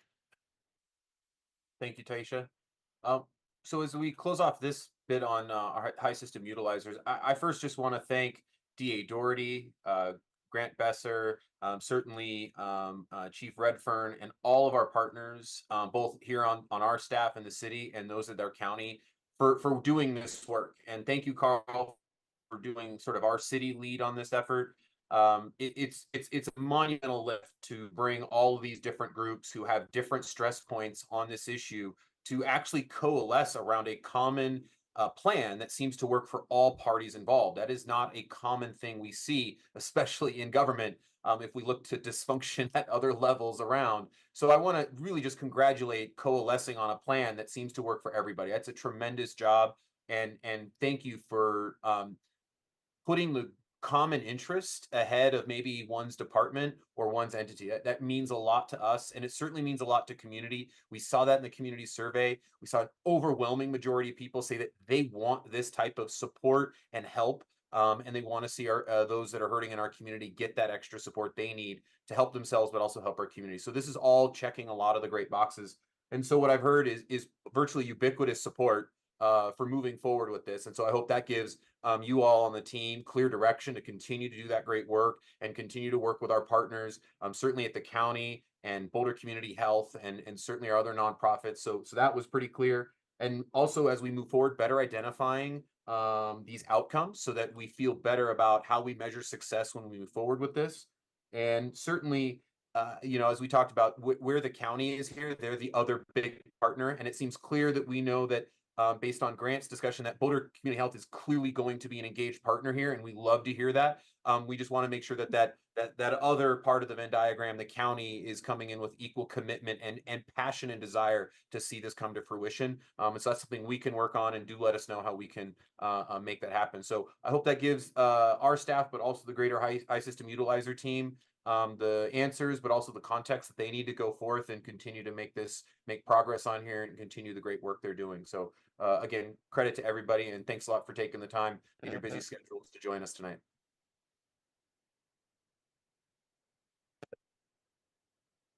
All righty. And also I really appreciate council for having really good, concise questions on that. That's a meaty thing that could have leaked 2.5 hours, but here we are, an hour and 34 minutes in, and we're doing pretty well. So I appreciate that. That's good discipline. So we're moving on to our next subject here, and then with that, I will turn it back to Nuria to introduce the next subject, and we'll go forward with that. Thanks so much. And frankly, I appreciate the conversation. We have remained convening lead, if you will, on this, but we know that we have our partners at the table for that and for some of the conversation we're about to have. And while I know that we continue to want to have conversations with our county, and I know that is of great interest to council members, I know we have great relationships, particularly with staff on some of the work, and you're going to see some of that highlighted in today's conversation. And I couldn't have transitioned better than where Taisha, you were speaking to. In your comments and your remarks, you really talked about a holistic approach and a continuum of services.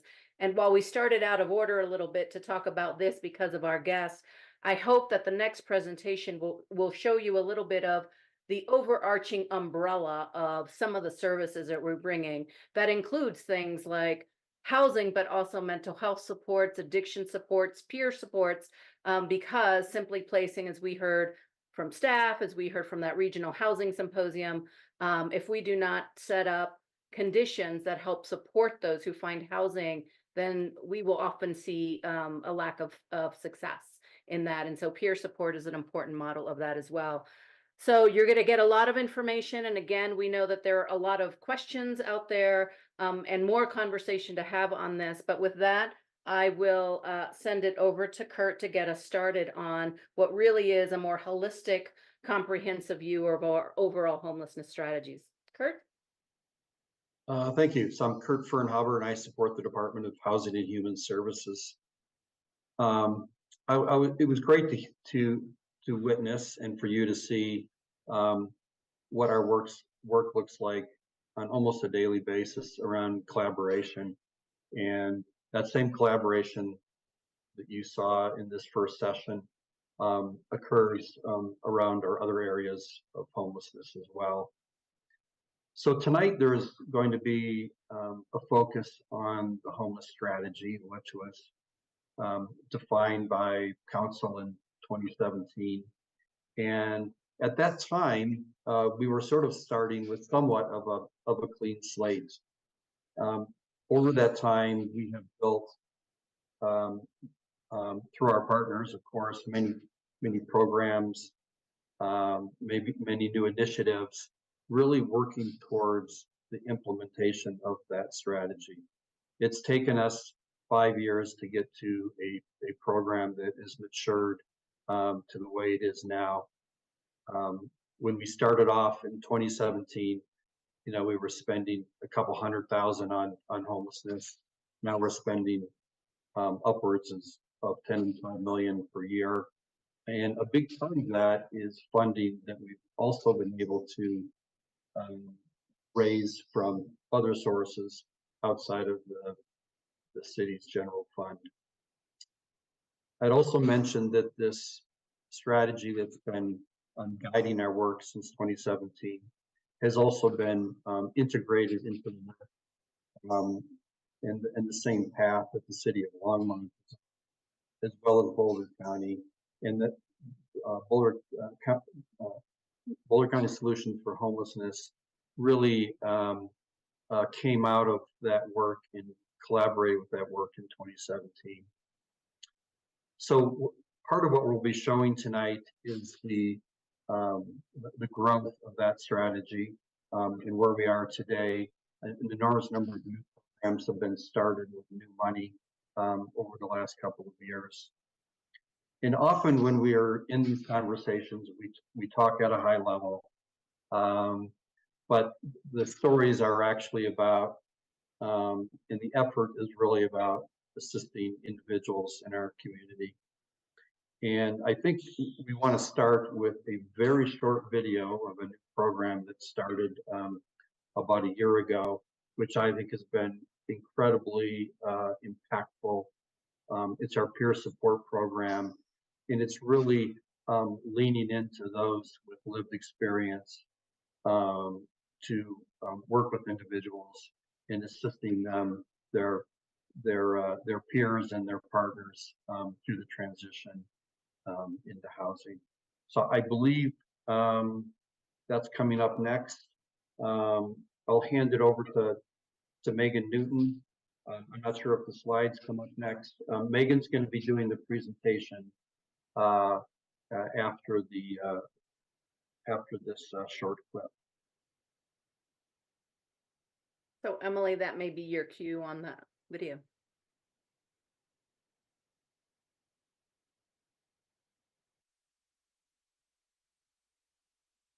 Earlier this spring, we launched Building Home, a program to support newly housed community members with peer support and services that help them remain successful in housing. The pathway from chronic homelessness to stable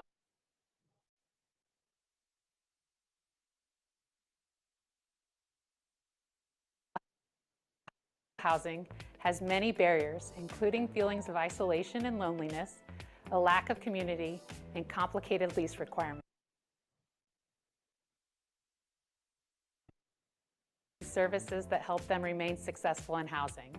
The pathway from chronic homelessness to stable housing has many barriers, including feelings of isolation and loneliness, a lack of community, and complicated lease requirements. Building Home aims to address these challenges by building confidence for people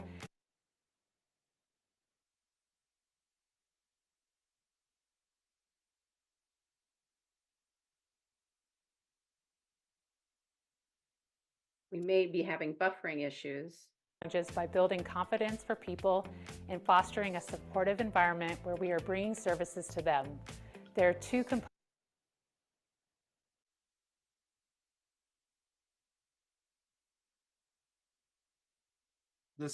We've had this issue before with a number of videos in our streaming portal. Is there a chance maybe that video could be resent to council, or at least hotlined out to community so everyone has a chance to view it? Because Megan's skills with the teleprompter are impeccable, and we all need to bear witness. Did a great job. No, but also it's a good video, but let's get it shared around. And then we can move along there. So bummed we don't get to see that full 3.5 minutes. But we'll fix that buffering stuff, I'm sure. But Megan, Kurt, continue to carry on outside that video if you guys want. Sure. Bring up the slides. I'm never going to be a movie star. The teleprompter is not my friend. All right. Good evening, council. Again, my name is Megan Newton. I'm the policy advisor on homelessness for Housing and Human Services. And I'm going to take tonight to go through the services or the programs that we have. All the services and programs that I'm going to talk about are supported by the city in some way financially, and also try to talk to them in context of our overall strategy. We talk a lot about the strategy and how it's implemented. So I tried to structure the presentation tonight kind of in that way. And I also will try to take into account some of the questions that I saw through hotline and see if I can weave them in. But if I leave them out, please feel free to ask them when we're done. Next slide. So these are the questions that we have posed for council. Does council have questions or feedback on the overall homelessness strategy and/or system gaps as outlined in the memo? But the second question that we'll bring up at the end as well is, after considering the overall approach to homelessness, including high utilizers, does council have questions or input on the funding priorities to address the identified gaps? Next slide, please.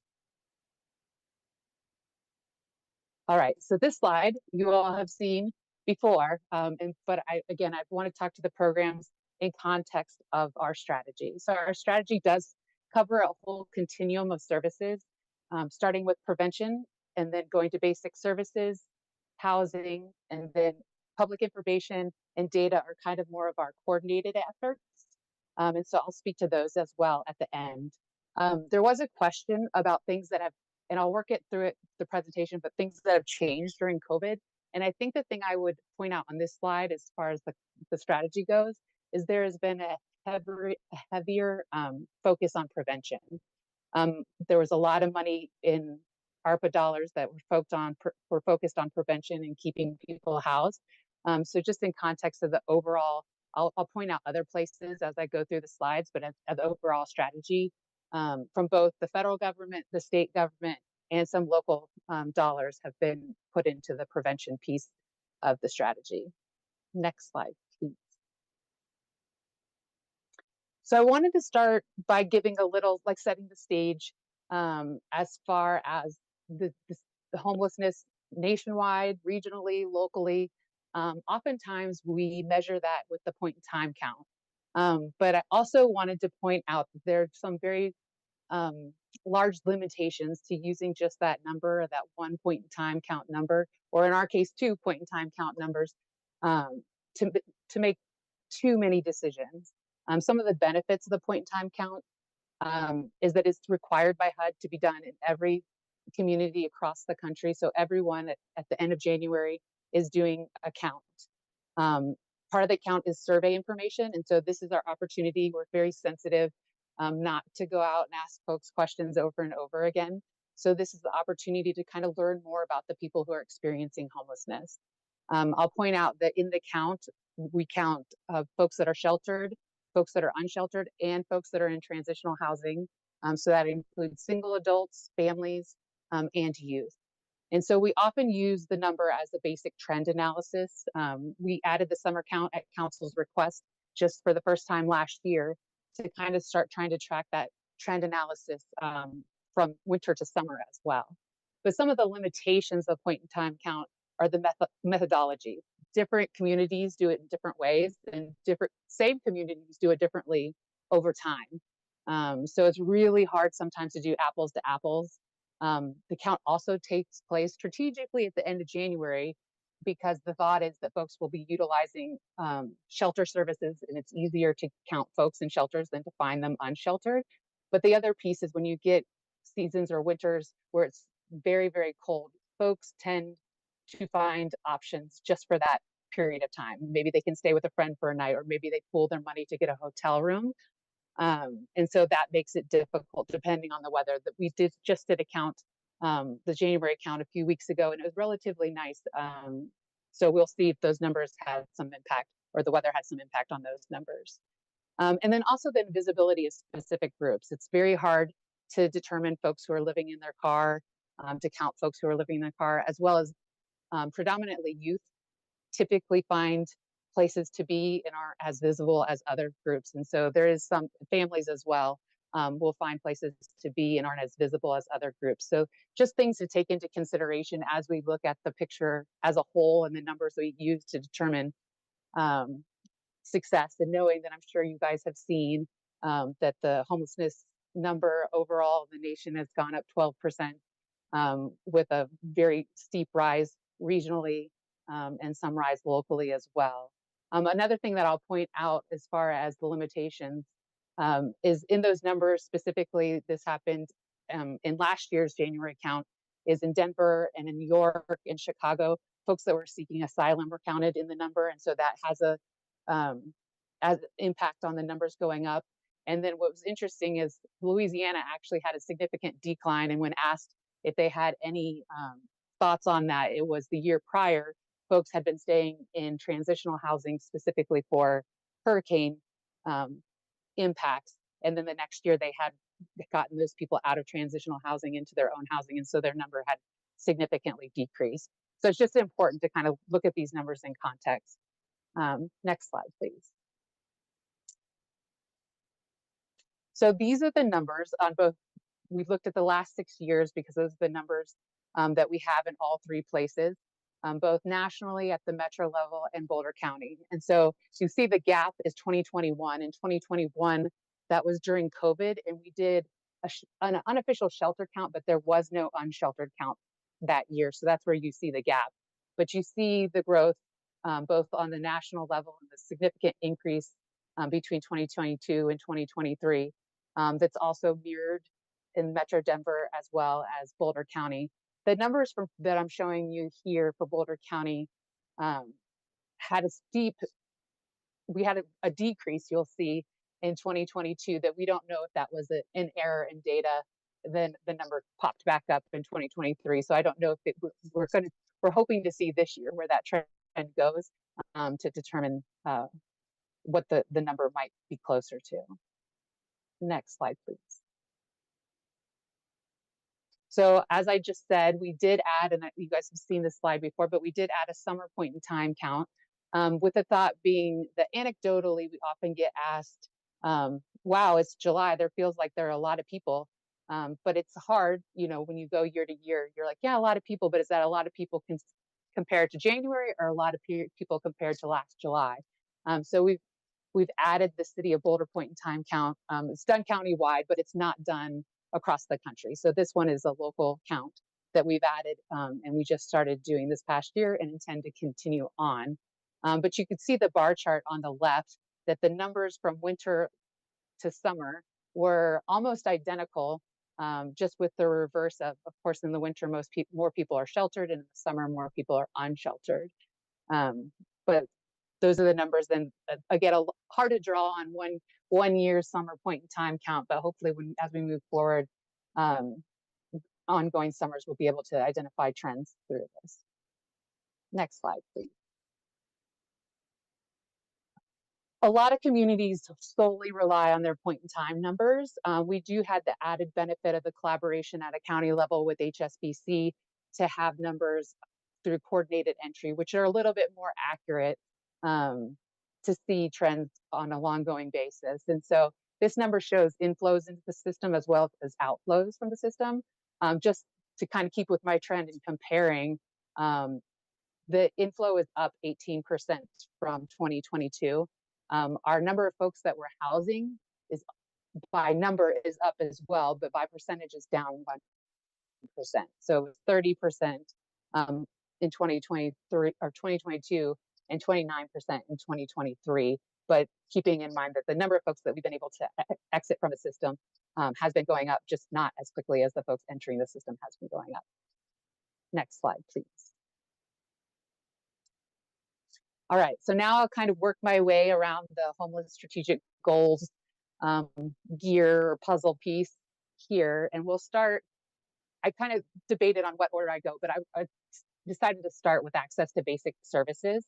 So some of the programming we're highlighting there, again, all of these things that are supported by the city in some way, is Be There, sheltering, day service center, respite, community health, and Boulder Shelter partnership that Grant actually highlighted earlier as well. We fund a piece of that as well. I will fold in here that some of the trends that we've seen change in COVID around basic services. 24-hour sheltering is new since COVID. Historically, sheltering had happened overnight, and then there were places where there are day centers. But when COVID started, shelters decided to keep people safe. They would start allowing people to stay in 24 hours a day. The interesting piece on that is when we were taking tours of day centers, when we were looking to stand up the day service center, we heard in multiple communities that had decreased the use of the day service center because folks were accessing the regular overnight shelter 24 hours a day. I would also say a big change since COVID in basic services is the non-congregate sheltering approach. So many communities have purchased or gotten partnerships with hotels, and they're using hotels as temporary shelters while folks work their way into housing. And so that had a very real impact with COVID when they were trying to keep people not in communal settings, but that has continued to grow since after COVID as well. Next slide, please. So I'll start our basic services with a look at Be There. Be There is the outreach partnership that we have with Boulder Shelter that's as well, and it's something that it got expanded during COVID is outreach services. Again, when folks became fearful of congregate settings and more folks, we started to see more unsheltered homelessness. the decision was to invest in an outreach program where folks could be connected to services without entering the shelter. And so these are some of the outputs and outcomes that that team has been able to accomplish. I will also note that they had 12 folks. This team was specifically integral in housing 12 folks in the month of January. Some of those through diversion because they're able to do coordinated entry in the field. A couple of those were tenant-based housing, and a handful directly into the Bluebird project, which I will be talking about later. But we're growing our ability to track those things as in the system, to be able to compare exits from the shelter versus exits from outreach programming. Next slide, please. So Boulder Shelter for the Homeless is the largest single adult shelter in Boulder. And so these are just some of their outputs, but I would also like to point out some of their outcomes around some of the work, maybe not specifically, but their work in connecting people to services. They are by far the largest provider just because they're the largest point of entry for folks with coordinated entry and exits into housing. They also connect people. They have a mental health professional that comes in regularly to provide service, medical professionals who engage folks there. They have a pharmacist that comes in to the shelter that helps folks with their medications. And so there's a lot of work being done, not only in meeting the basic needs with the basic services, but through case management and connecting people to a larger bit of the community and to services that are available. Next slide, please.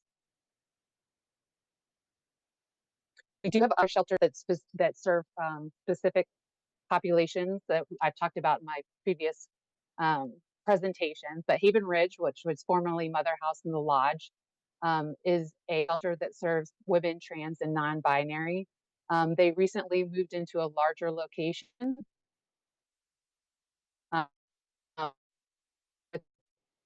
expand some of their services. They located both able to expand services to both of those populations together, which is a youth surveying program. They have the Source, which is the shelter and a day center that serves specifically youth. And they also have permanent housing on Pine Street as well. But they're in plans. They've secured funding to renovate and expand the Source. So the picture, I haven't seen the plans, but the picture on the left, I suspect, will be different when we do this presentation in the future. I also wanted to highlight Bridge House is a program that we support. We don't support directly any emergency sheltering through them. We support their housing and exits from their Ready to Work program. But as the agency that has provided services in Boulder for a long time, they're expanding the work that they've historically done here around navigation services and Ready to Work. They've been in Aurora, but they are also expanding now to the Tri-Cities in their navigation center. Next slide, please. Okay. So Respite is one of our new programs. It has not started yet. The hope is that it will start in the next couple of months, but that was born out of the gap in service that we saw from the hospital, where folks were repeatedly going to the hospital and being discharged for things that they didn't need to necessarily go to the hospital for, and they needed a 24-hour facility to just basically recuperate. And so if they had, oftentimes the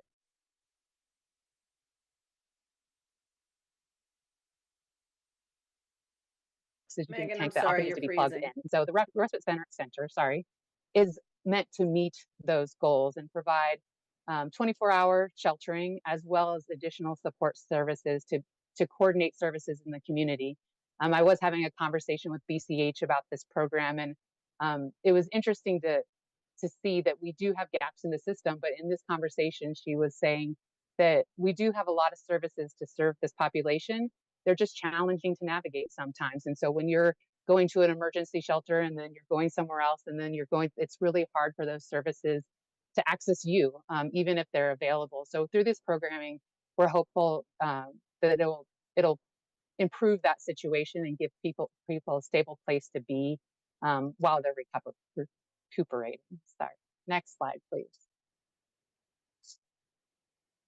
And then of course the day service center. I like to talk about this as kind of like a full continuum under one roof. And I think that is really what the intention of it is. It's to meet folks' basic needs, of course, to get them out of the weather, to give them a place to just be, to give them a place to store their belongings, to use a phone, to charge a phone, and just engagement opportunities. But we also been able through some state grants to really supplement that to make it a full continuum of services. So we're going to be supplementing with medical and mental health care, treatment services, as well as counseling. We will be using existing services with some supplementation around navigation. Again, another point of service that folks can access the system. It's really best practice to try to house things all in one location so folks don't have to navigate not only the system figuratively, but the system like an actual go place to place and, talk to this person over here. No, you need to go down the street, talk to that person over there. So this is a real intentional way to, not only bring all the services under one roof, but also foster the collaboration between the services. They have conversations. I had a conversation with the faith community last week, and they're really interested in bringing some of the stuff that that they love to do, closed closet, serving food, that kind of thing into the space, and really being a partner in the entire system. Through the state grant, we're also able to, in some of our local funds, to increase exits into housing. We're doing some tenant supportive services, but the state is providing 30 vouchers for folks connected to this program as a way to exit the services. I think one of the things I would highlight about basic services is they're really only as successful as the exits that we're able to provide. So if you do one without the other, it doesn't have the best impact. Whereas if you provide, and the shelter is a great example on when we open Bluebird. I haven't seen our January numbers, but our January numbers will be exceptional, I'm sure, because both programs were able to connect people to housing. And so I think it's important to look at the context of both meeting folks where they're at, as well as helping them to exit homelessness altogether. Next slide, please. The final piece that I'll talk to under this is the same one that Grant spoke to. So it's kind of our pilot of a high utilizer, and the shelter supports a bit of it. BCH, not the shelter, the city, and BCH supports a bit of it. But these are some of the outcomes they've seen, and just that. So what happens is folks who are high utilizers of the emergency room are connected with the case manager at Boulder Shelter to navigate the homeless system. And so they've done the study after having done it for a year and saw an 84% reduction in emergency department visits. And they engaged with 39 clients during that time period. Next slide, please. All right, moving around my dial, I'll now talk to some of the housing programs that are in place and directly supported by the city of Boulder. We have a local voucher program. We supported Boulder Shelter in acquiring some units. We are part of a myriad of funding that helped with Bluebird. And then part of our retention piece is around building home. Next slide, please. So the local voucher started in 2018. We support 48 permanent supportive housing vouchers. So that means that we fund Boulder Housing Partners to provide the housing piece, and they partner with Boulder Shelter to provide the case management piece. We typically like to target these resources for folks that may not be coming up high on the list for the regional resources or the federal resources. And so we're very intentional on trying to use these resources for folks that don't have access to other programs. We've also seen in this project, and this one, it has been around for a few years, since 2018. So a very good retention rate, only 5% returns to homelessness out of that program. Also in the last couple of years, and you'll notice, and I'll note that a lot of these programs are new. So as we build in the capacity of the system to track the outcomes of each individual, and that as they kind of move forward, there'll be a lot more comparison we're able to do. But this program began in 2022. They've acquired 12 units, served 13 people, One person unfortunately passed away. But everyone else has remained housed in that program. And this program is intended to serve folks who are unable to access housing because of their lengthy criminal history. And so the landlord piece has been the barrier in getting them housing. And so this is one of the pieces that we put into place to try to meet that need. And as I kind of pointed out in the high utilizer conversation, this piece is a little bit unique. Like the shelter recently got these 12 units. They applied for vouchers from the state to cover these units, and the state has approved it. They're very interested in this program, excited about it. So the folks that we had originally moved in on other vouchers will now be transitioned into the state vouchers, and then the 12 vouchers that we had kind of cobbled together back into the system. Next slide, please.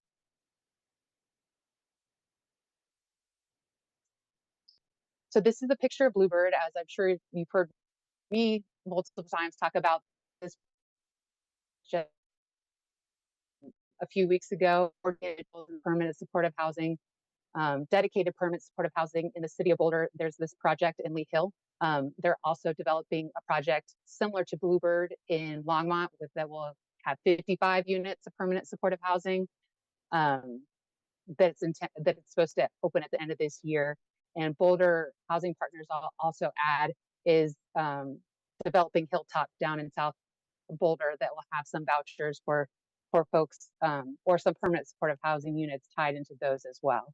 And so this is one of the main metric we use to determine impact is the total exits from homelessness. We also calculate the average monthly exits from homelessness.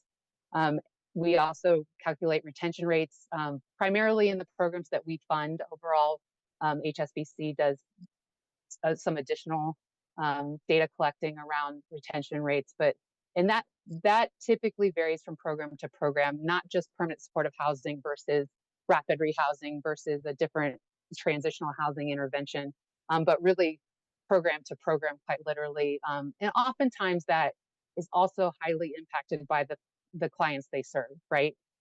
We encourage housing partners and service partners to take big swings with folks, right? And so there isn't that easy win necessarily, and so we take that into account with retention rates. Next slide, please.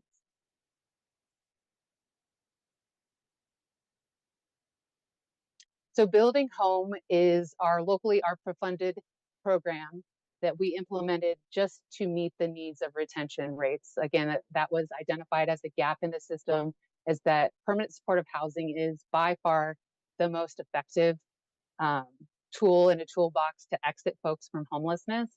But it sometimes doesn't meet the whole need. And even with this, like we see the little subsection of high utilizers where it doesn't meet. So we're continuing to, I take this as progress in that we have done the easy stuff and we are moving on to the hard stuff, and Building Home is a part of that.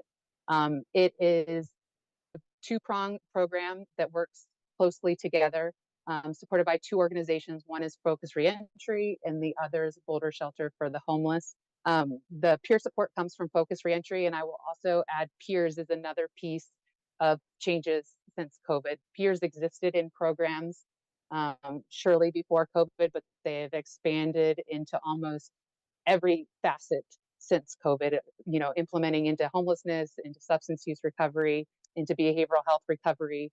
Peers is a growing intervention that, and I wouldn't say just peers, but even incorporating folks with lived experience in the work in general, in the policy discussions in general, has been growing significantly in the last couple of years. But folks are identified as likely needing a higher care, both at the matching process, so when they get matched to housing, as well as when they're already housed and red flags start going up, that they may need additional support.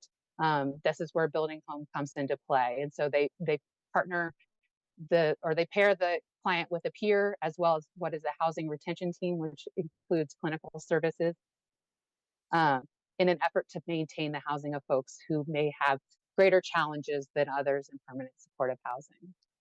So far, again, this program is relatively new. We should be getting the annual data in the next month, and would be happy to update when we do. But in just conversations I've had with both Focus Reentry and Boulder Shelter for the Homeless, they've been very successful with actually very high levels of retention, to the point that I got cautioned of, you might want to not get too excited, just because it's been very high so far. And so my response to that is the standard. We'd like it to be high, and if you beat it, wonderful.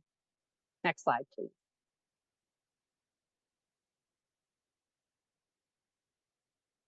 And so now we'll go to the prevention piece. As I noted earlier, this has been another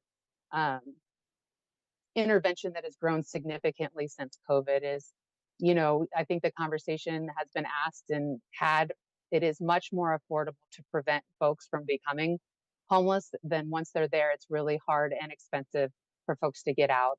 So prevention, and it also speaks to my slide at the beginning too, where we're improving our exits, but when more people enter the system, it feels a little bit like we're spinning their wheels. And so the prevention piece is very important in the work.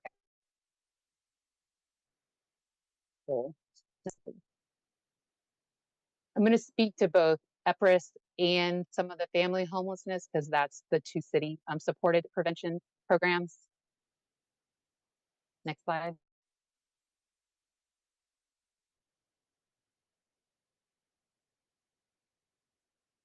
So EPRIS is the eviction prevention and rental assistance. It is the program run through HHS in the city that interacts with folks who are facing eviction, and also interacts with them at eviction court. So you'll see some of the outcomes that they've experienced since they started 2021, with close to $1 million in rental assistance provided, 30,000 court case, 448 unique families.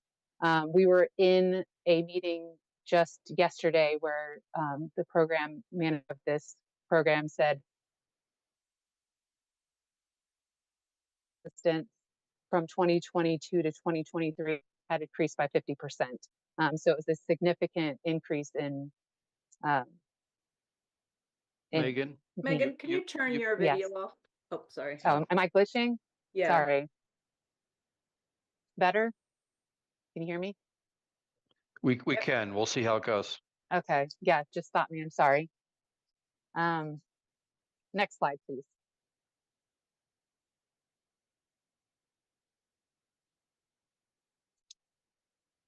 Family homelessness is a piece where we're also heavily reliant on prevention, and is also seen as incredibly important to prevent families from entering into homelessness. The disruption that happens in a family when folks become homeless is significant. And so prevention is where we like to put a lot of our resources around families, although unfortunately some families do fall into homelessness. And so that is a component of the system.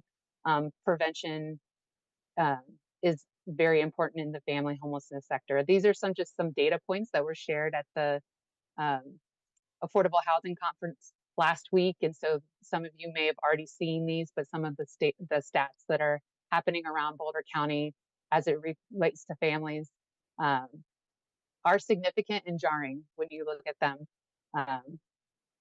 and you hear them put in a whole way. Next slide.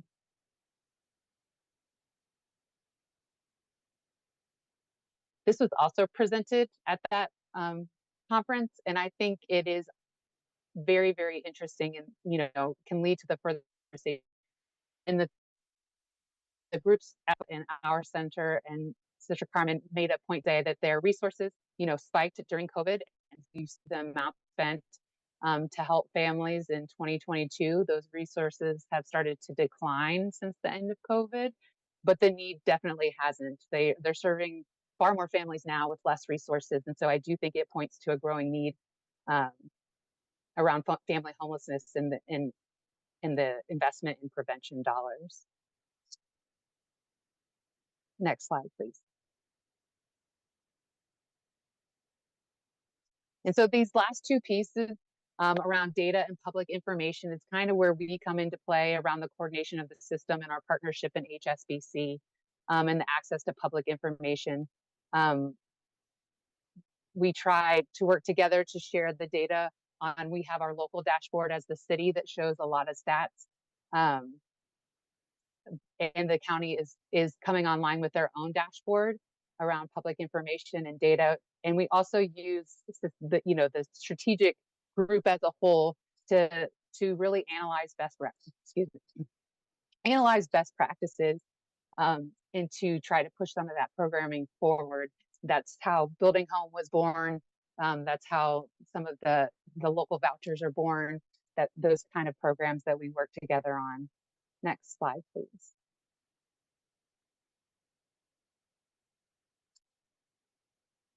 So this is just some of the coordinating work. Slide is very busy, kind of intentionally so, to illustrate all of the coordination that I think the high utilizers absolutely shows as well. There are a lot of people at the table quite literally every day, trying to coordinate services for folks. A lot of the best practices around by name lists and doing staffing around outreach, case conferencing, and the system coordination is done at a very high level and a very day-to-day level. The outreach team meets weekly, talking about folks that they're interacting with in an effort not to duplicate services, but rather support each other in working with folks experiencing unsheltered homelessness. But this slide is just kind of all of the partners in a city the size of Boulder, which isn't very big. Having all of these partners at the table is definitely remarkable. Next slide, please.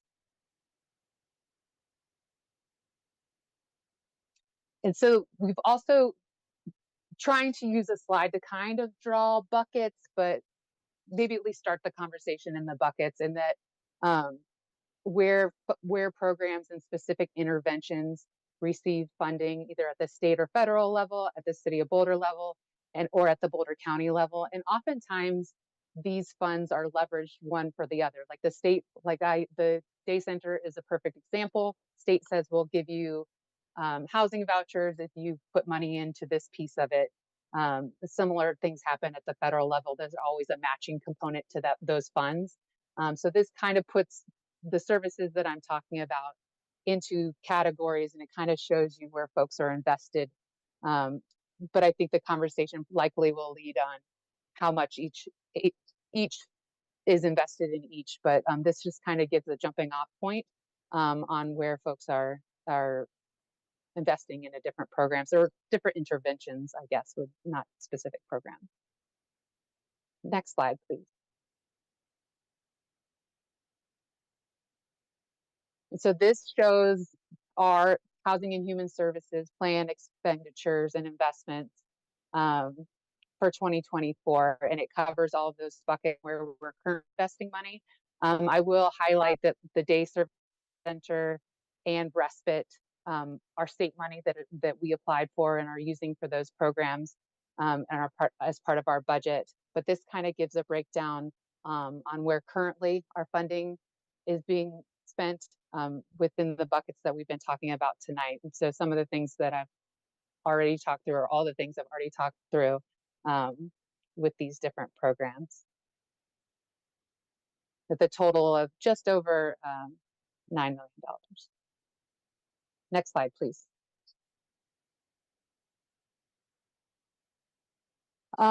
We spoke to this in our last presentation, but I thought it would be helpful to bring it into this one as well. We have a number of projects that we started with either local ARPA or some of the state ARPA dollars that will sunset either at the end of this year or the end of 2025 that we're currently looking at, and we'll continue to look at ways to fund ongoing. But that goes on the building home with both the peer support and the housing retention, the day service center, some of the components that we're building into there with the state ARPA dollars, the respite services that are state ARPA dollars, the winter shelter expansion, the hotels, and the family hotel assistance as well was supplemented with ARPA dollars over the last couple of years. And also growing population in the homelessness, the older adult services also has invested some in prevention money for that population as well. But so we'll be looking to one, determine the value of each of these programs and then decide if we'd like to go forward, which I think early results are showing yes. Obviously, we haven't opened the day service center, but I imagine there will be definite adds to that program. But those unfunded initiatives are just at about $2.5 million. Next slide, please. So when we're looking at system gaps and recommended funding priorities, and I think Councilperson Folker also put in the question if we had talked with folks with lived experience about what their priorities are. I do relatively regularly co-facilitate a lived experience advisory board with the Muni Court, and we often talk about things that they see as gaps in the services. And so I will highlight that there are some overlaps here. Some of the things that they've highlighted in those conversations are lack of housing access, lack of mental health, substance use treatment, lack of health care access, difficult system navigation, and prevention have all been brought up in those contexts as well. But these are the things that we see as gaps in the system as well, and that's the mental health and behavioral health, the variety of housing options. Again, back to my basic services definitely meets the immediate need and helps people to connect to services. But if the services aren't there to connect to, the impact is limiting. Also, the expansion, like I said, with COVID, the expansion of peer support and housing retention services, and then kind of going full circle back to the prevention around family homelessness, as well as we're seeing as a growing need and gap in service. Next slide, please.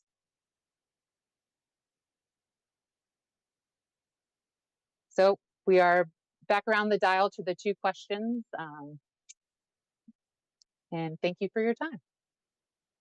Thank you, Megan. And if we could go ahead and put those questions in. Oh, look at that. Alicia is a mind reader and ahead of the game.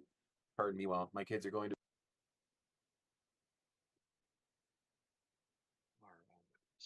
Hopefully that worked. There we go. So let's sort of dive into this. I think this is kind of the meat and potatoes of a lot of what we were looking to discuss, and sort of a long time coming to discuss the strategy. I just want to sort of put out there that there will be a temptation to get into programmatic details. Well, now because I don't know if my AirPods are working or not, but either way, you can probably hear me one way or the other. I'll see if I hear you. Let's try to stay out of the programmatic weeds, because if we do, we'll be here till rapture, and I don't think any of us want to live that long. Any event, let's stay high level and let's focus on those buckets, because I think staff did a good job talking about the buckets and the categories from which the programs reside. Remembering that the strategy we set will inform the programs that we do. Also knowing that if you have really detailed programmatic questions outside of maybe high level ones, do save those and then submit them to staff, because as Nuria brought up, we're going to have other bites at this apple where we can dive into those deeper questions, and then that way we can really stay with the strategic conversation that is in front of us. So with that, let's go ahead and address question 1, which is, does council have questions or feedback on the overall homelessness strategy and or system gaps as outlined in the memo? Who's going to kick us off here? Aaron, go for it. Seeing no other hands, I can get us started. So Megan, thank you for that extremely detailed and well-informed presentation, and for all the amazing work that you and the rest of the department are doing in this area. It is extraordinary how many different programs we have going, and many of them really innovative and groundbreaking. So appreciate all that. So my question is, we had talked previously about looking at a revision to our homelessness strategy. So, because we adopted that back in 2017, and we were going to take a fresh look at that and say, what's working, what's not working, what are some updates that we might want to do that. What's the status of that, looking at that revision of that strategy?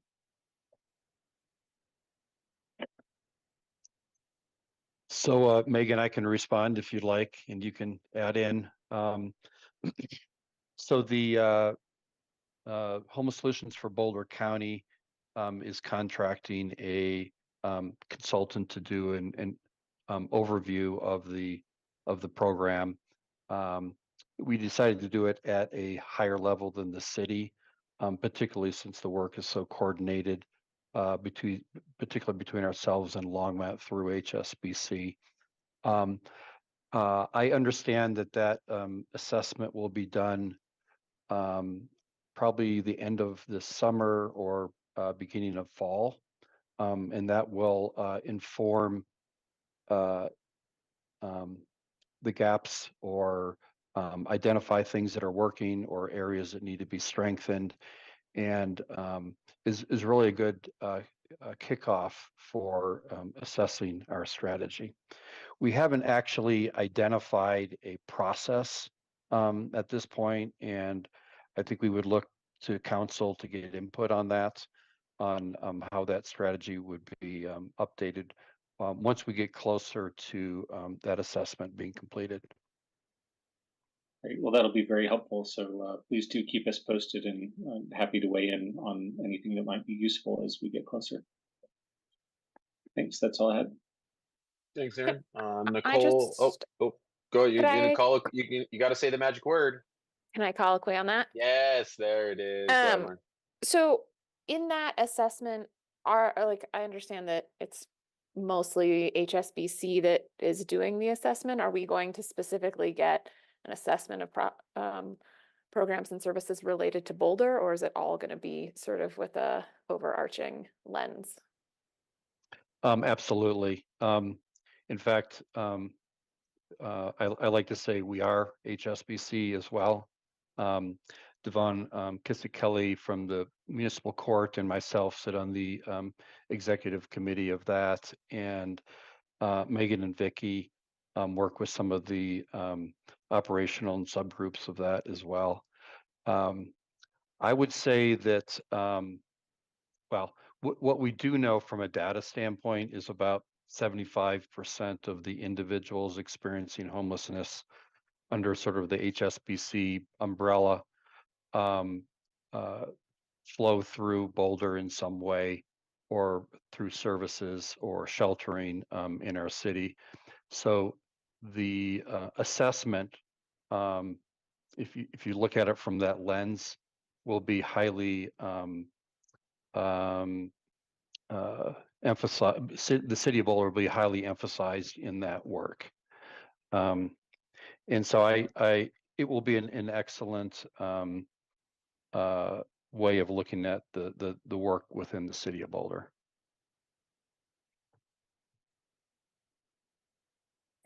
Did you have a follow up there, Lauren? Are you good? Yeah.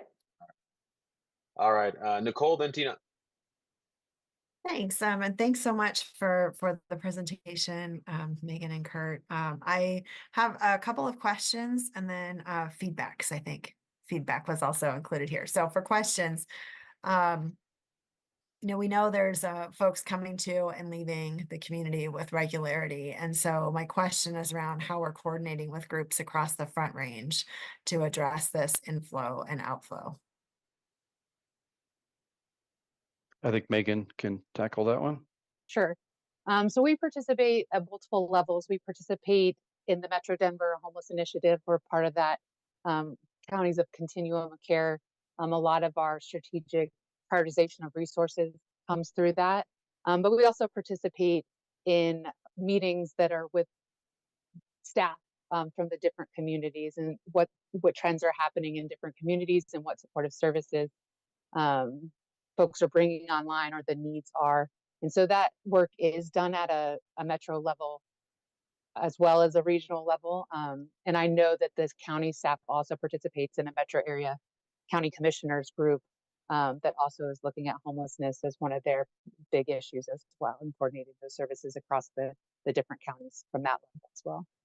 And just to kind of follow up on that, it seems like a big part of that is the ability to track people, right? And figure out if they're getting this service in Boulder, what service are they getting in Denver, sort of knowing where they are in the process. And I think we were working on setting this up so that we would be able to track across counties a year or two ago, or have we made progress on that? Yes, so there, the system, it's called a HMIS, or Homeless Management Information System, that has, we do at a county or at a metro level, but it's the same system used statewide. And so you can see, you can track folks through the system. You can see the movement along the Front Range. When we're doing the care coordination, you can oftentimes see, oh, that person is accessing care in Fort Collins or whatever that might be. So yes, that system is currently in place and being used. Great, thank you. Then another question, we have some information on how many people say are turned away from the shelter due to lack of capacity, that sort of thing. Do we have anything equivalent for families experiencing homelessness? I mean, do we know where we're running into issues where families aren't getting the support that they need due to capacity limitations, either like shortage of, hotel vouchers, or there's not enough of the kind of transitional housing that some folks are providing? Do we have a way of just sort of seeing where we are in terms of hitting limits? So I'm not sure if I'm able to answer that, or if Vicky is. If we don't have that information, we will be able to get it for you, though. I would add that the family system, sometimes somewhat by design, is a little less robust. Domestic violence, for example, plays a large role in family homelessness, and that information is very much protected. Families that enter into the housing prioritization, rapid rehousing programs, for example, go through the HMIS system, and they're trackable that way. The Family Resource Network Subcommittee on Family Homelessness has been working on ways that we can coordinate screening and intake forms so that they can move towards a better data sharing. I can tell you that maybe not from a data point by name list, but there is a high level of collaboration between the different service providers in meeting the needs of families. And they work very closely together, particularly around hotels, bridging, working towards case management. EFA is working with our center, is working with some of the other agencies that are out there. And there's a high level of county involvement in homelessness prevention on the family side, as is there a city response to. Our Keep Families Housed program, which is a partnership between the schools, EFA, and the city, that, because there's a high degree of city participation in that program, does have a little bit of information, but again, it is still somewhat siloed. But there is an attachment to the McKinney-Vento programming in the school district. Okay, thank you. Yeah, I think what I was thinking about was just a story that I heard about last fall about a woman who's a mom, was basically living in her car with her 12 and 13-year-old children, because they had, reached out. They had gotten a voucher for 4 nights at a hotel, but that, was not enough for them to kind of get stable, find additional housing. And so I'm just wondering if we have any sense of, how many folks are out there in that situation where they've sort of hit the limits of whatever supports we have available right in that moment, where they're experiencing some sort of acute homelessness episode. And, if there's any way we can figure that out. And it sounds like maybe, maybe something we can, look at or think about how we could do. Right. It's a little hard to report, but I guarantee that those connections are going.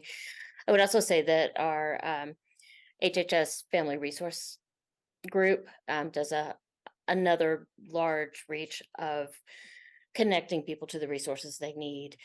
And as Megan mentioned in the presentation, sometimes family homelessness gets a little invisible. Because if you are living in the car with your kids, you may be very scared about making yourself known as in need. So that's another challenge that the family group faces. Yeah, yep, absolutely. Well, just to thank you for that. And just to get to the feedback part of it, I just really appreciate the focus on increasing support for families experiencing homelessness. I think that family homelessness wasn't even included in some of these updates when I first arrived on council. And I so appreciate this kind of bringing this into our homelessness discussions. I think it's really critical, right? We know family homelessness is a massive risk factor for adult homelessness. So just thank you for, the awareness of how crucial the support for family is to our overall homelessness strategy. And I just want to make sure that we're thinking about family homelessness and how it fits into this broader homelessness perspective as we're doing some of this strategy work and assessment work on our homelessness plan this year. And yeah, anyway, thank you all. Pause there. Thanks. Thanks, Nicole. Really appreciate that. Let's see. I see Tina, then Lauren. Yeah, this was all great, and I appreciated the memo that we were provided in advance as well, and all the thought that was put into that. It was really helpful. I have a few questions. The first is, what is the timeline for the data dashboard that you mentioned is being developed by the county? Do we know what that might look like? Vicki, you might know better. I feel like it's any day now. They were just working out some of the quirks. But my understanding is that it's very soon. Or Nikolai, Okay. did you? Sorry. Yeah, our counterpart at the county mentioned is a couple weeks away, is the last update we heard. Oh, that's great. So I'll just look for that. If anyone could send a link when it's available, that would be great. My other question is, going back to the prevention, as we see with the cost of the high utilizers, prevention is a lot less expensive than after someone is homeless. And when in the memo, it spoke to how about half of the people who are homeless or more don't become homeless in Boulder, which means we can't prevent that homelessness as well. And this is following up to Nicole's comment. How can we work with the places where people are coming from to help prevention there or advocate for prevention so that we're not dealing with it at the more expensive point when we're trying to get people the services in the homeless and rehomed? Well, I'll add in a little bit to that, and Carl may even have some input into the advocacy at the state level. What you've highlighted is a real concern of ours as well.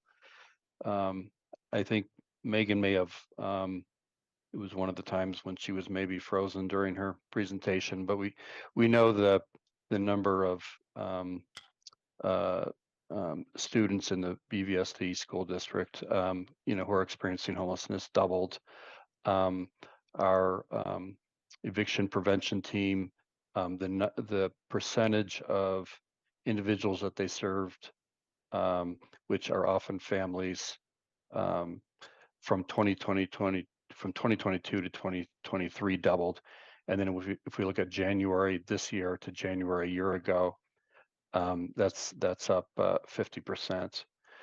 So the prevention, I think there's two points to that.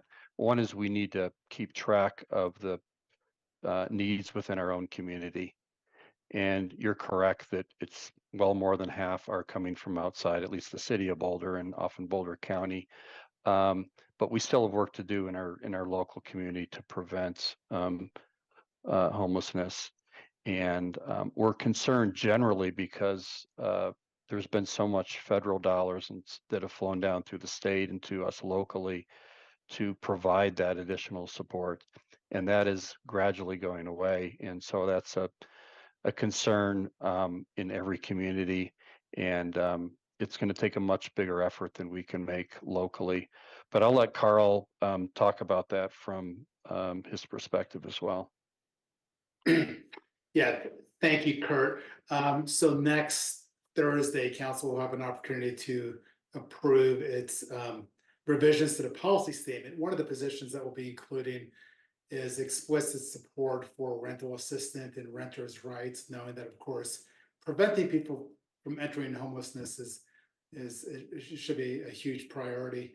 I will mention that there are some bills that are introduced that have unintended consequences that could very well deter people from renting units to begin with, but there are good bills that are being introduced. In fact, just one that I probably will update council on next week was one that was introduced today that would provide a tax credit for low-income renters. So it's a state tax credit that would help take the bite off of what people have to pay for rent. So I think that's an example of the kind of state support we would like to see to help communities outside of Boulder where we have no control, help people stay in their rental units, or at least not be evicted. Okay, thank you. And then my next question is just, I wanted to thank you for bringing up the implementation of the Safe Zones ballot measure, which was talked about a lot in the fall and past.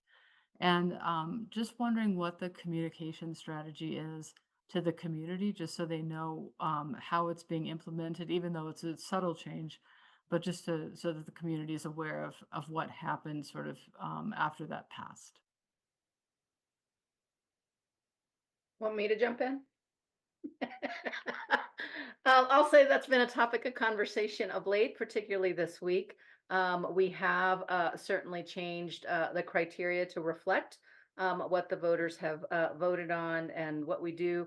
We are thinking about a variety of communication strategy, putting that up on the website, thinking about how we share that we have in fact done something with it, and trying frankly to also keep expectations appropriate as there are still requirements of notice that we need to do. There are still some of the work, but we are working on how to do that, and we should be pushing something out in one shape or another soon, and we will be happy to let council know. And then another question I had is really going back to that slide Megan showed with all the different agencies and groups and advocacy. How is alignment going, and how can council help with alignment, or are there or is there strong alignment, or do you find yourself sometimes being in conflict, and how could we change that if that's the case?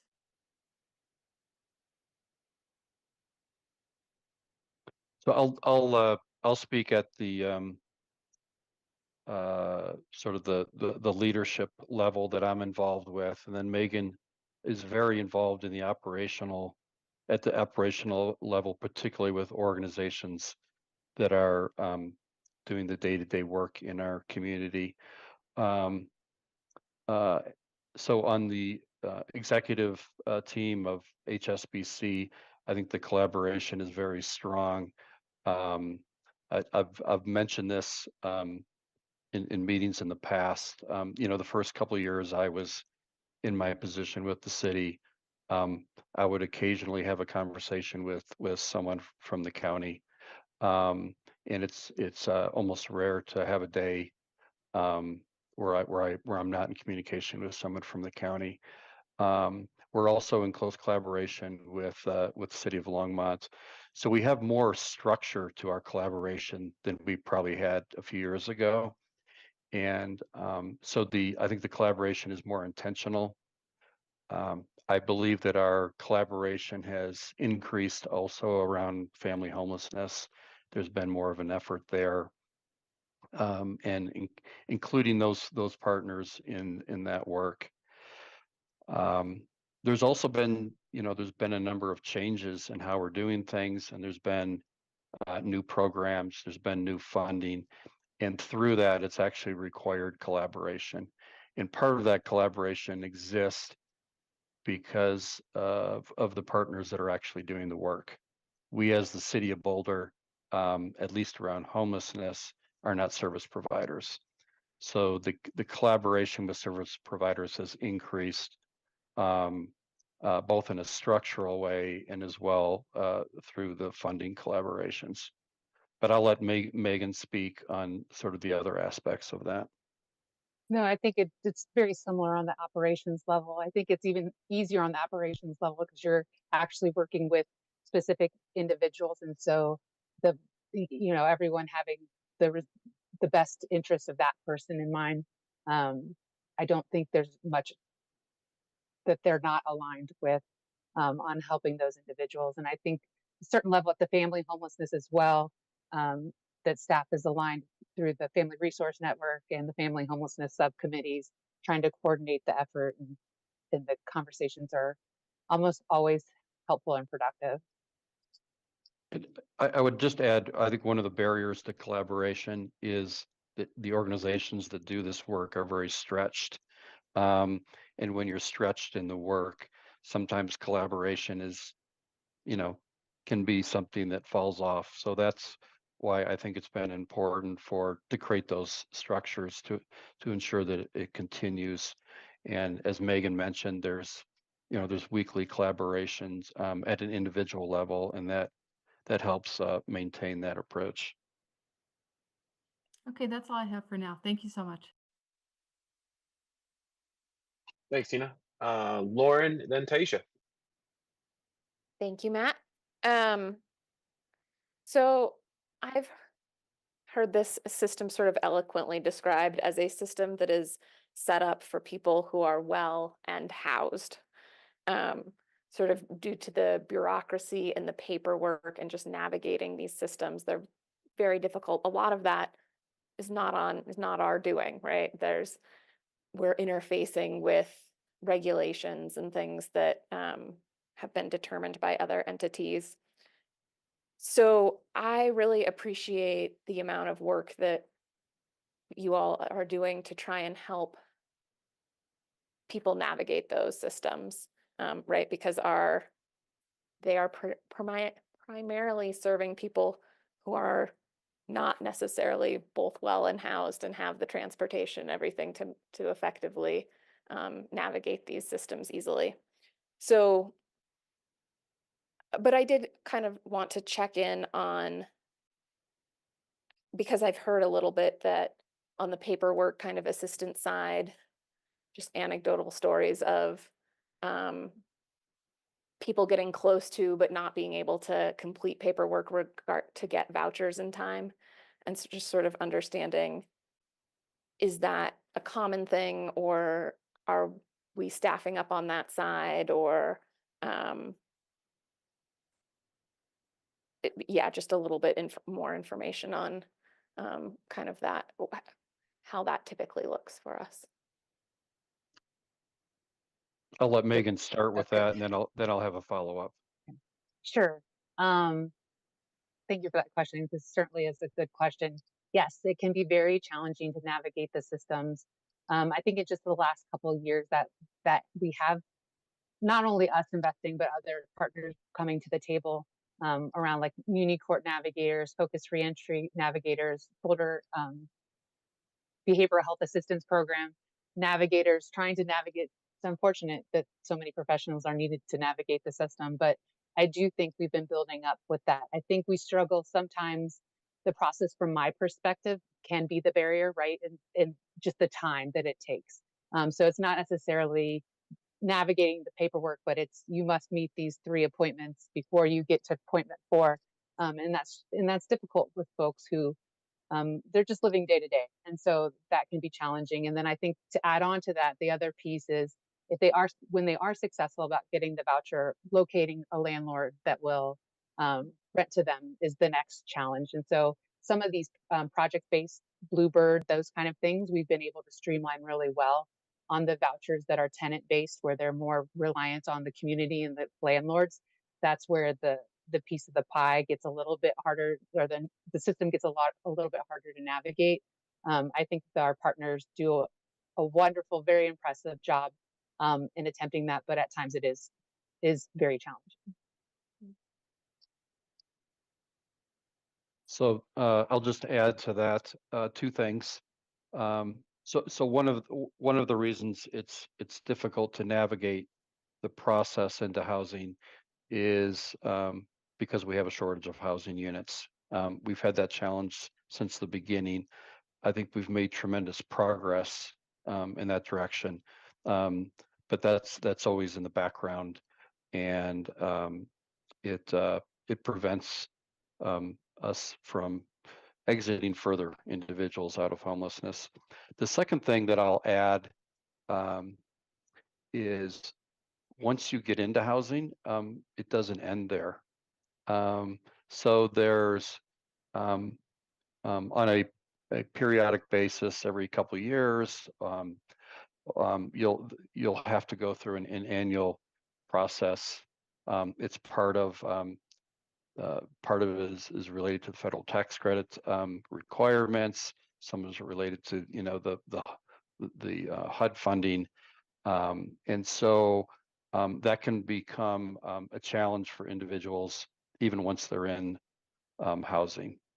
And so there's actually a lot of effort that's put forward by our housing partners to support that. There are efforts to streamline that. The second thing I'll mention is that, and this is I think a failure of our whole social net system, is that there's not one process you go through for assistance. There's one process for SNAP, there's one for housing, there's one for healthcare, and so they're not interconnected enough. And that's something that we need to make as much progress as we can on a local level. But we're also it's also difficult to do with the regulations that we don't have control of. Thank you for that. I look forward to seeing the HSBC sort of assessment of the systems and gaps and how that all fits together. I assume they'll take things like that into account.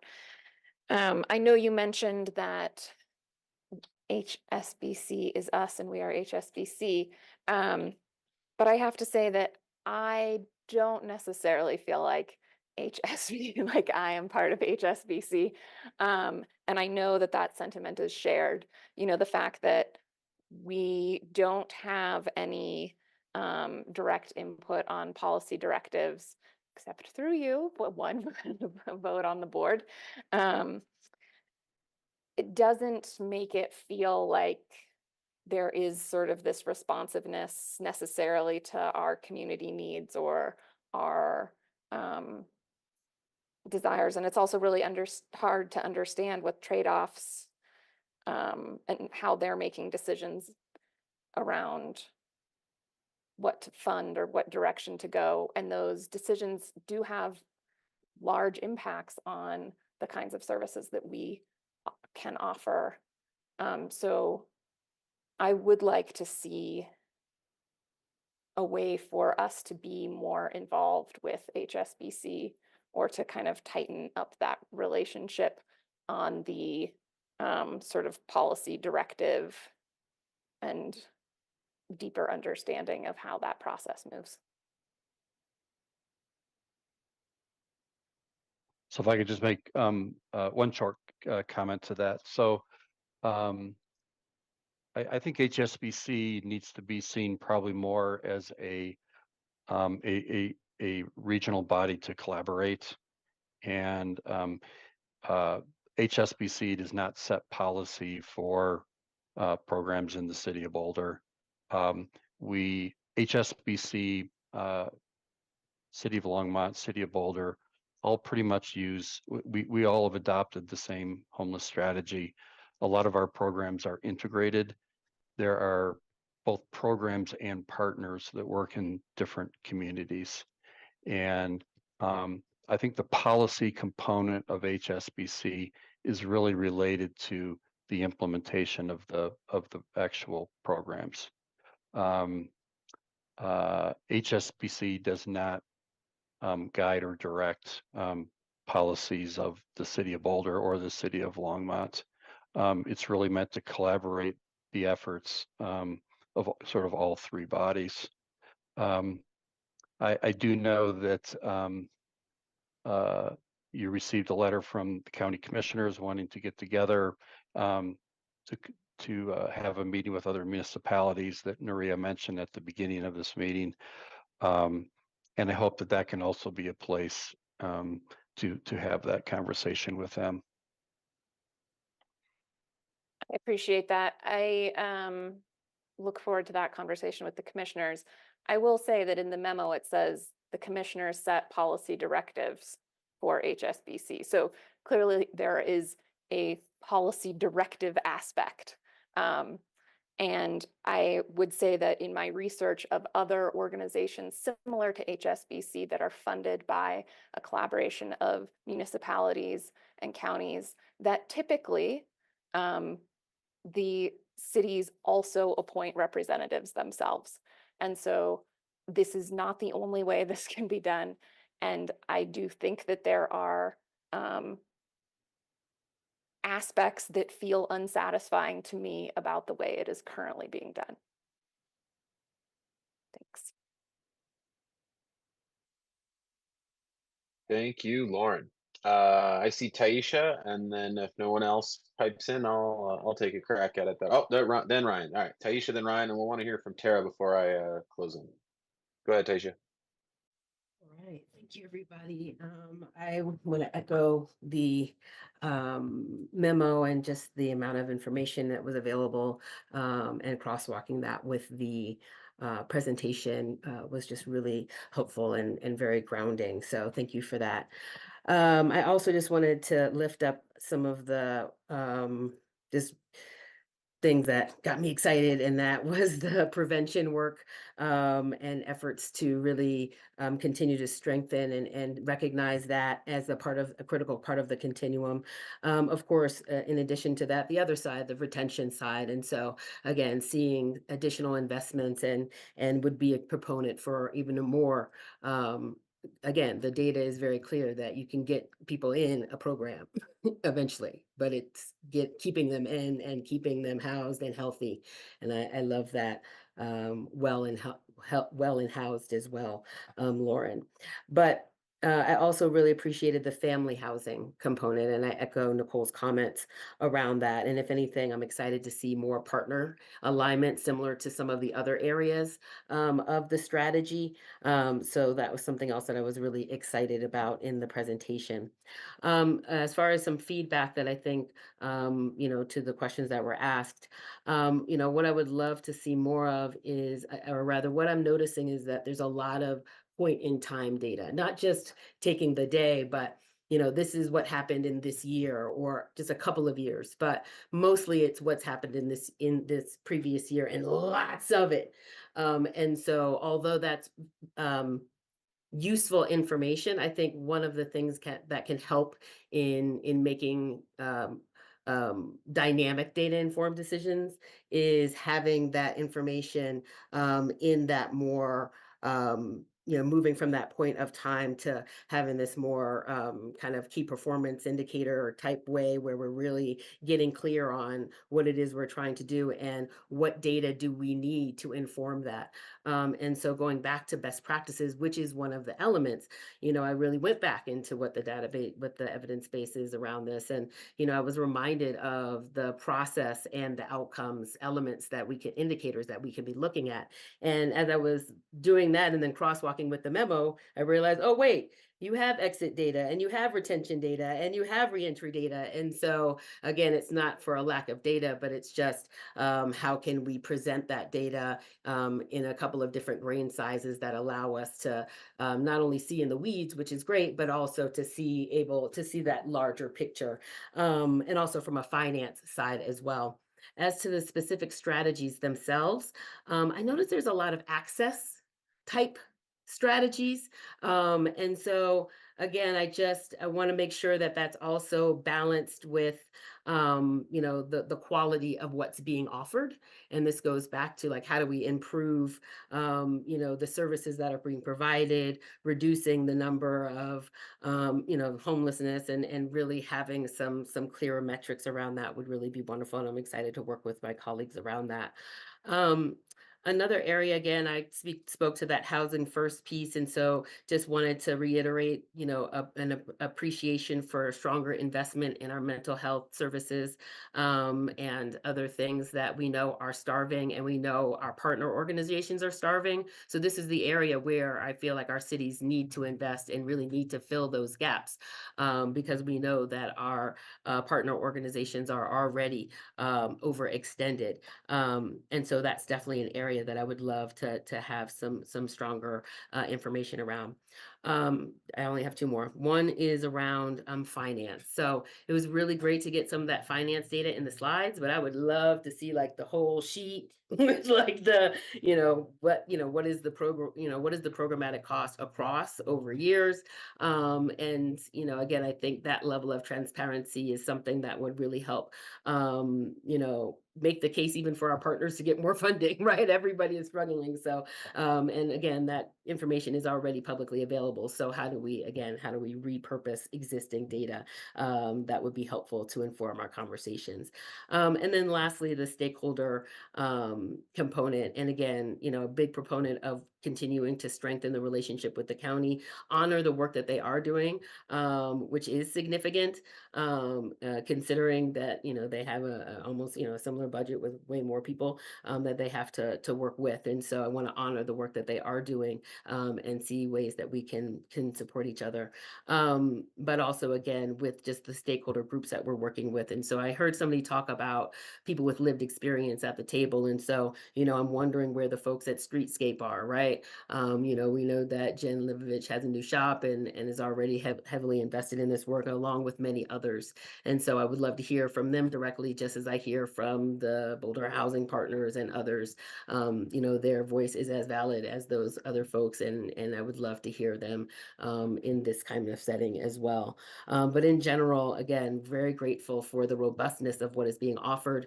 Again, where the gap is for me is having the data in a way that, I can see both the financial costs and outcomes, as well as the programmatic outcomes and process indicators. So, numbers, retention, some kind of dashboard is something that would also just be absolutely fantastic. But again, absolute kudos. And again, the information is absolutely there. It's, I think, just a matter of brain size and application and consensus around what types of information do we really need to inform these types of decisions. So thank you so much.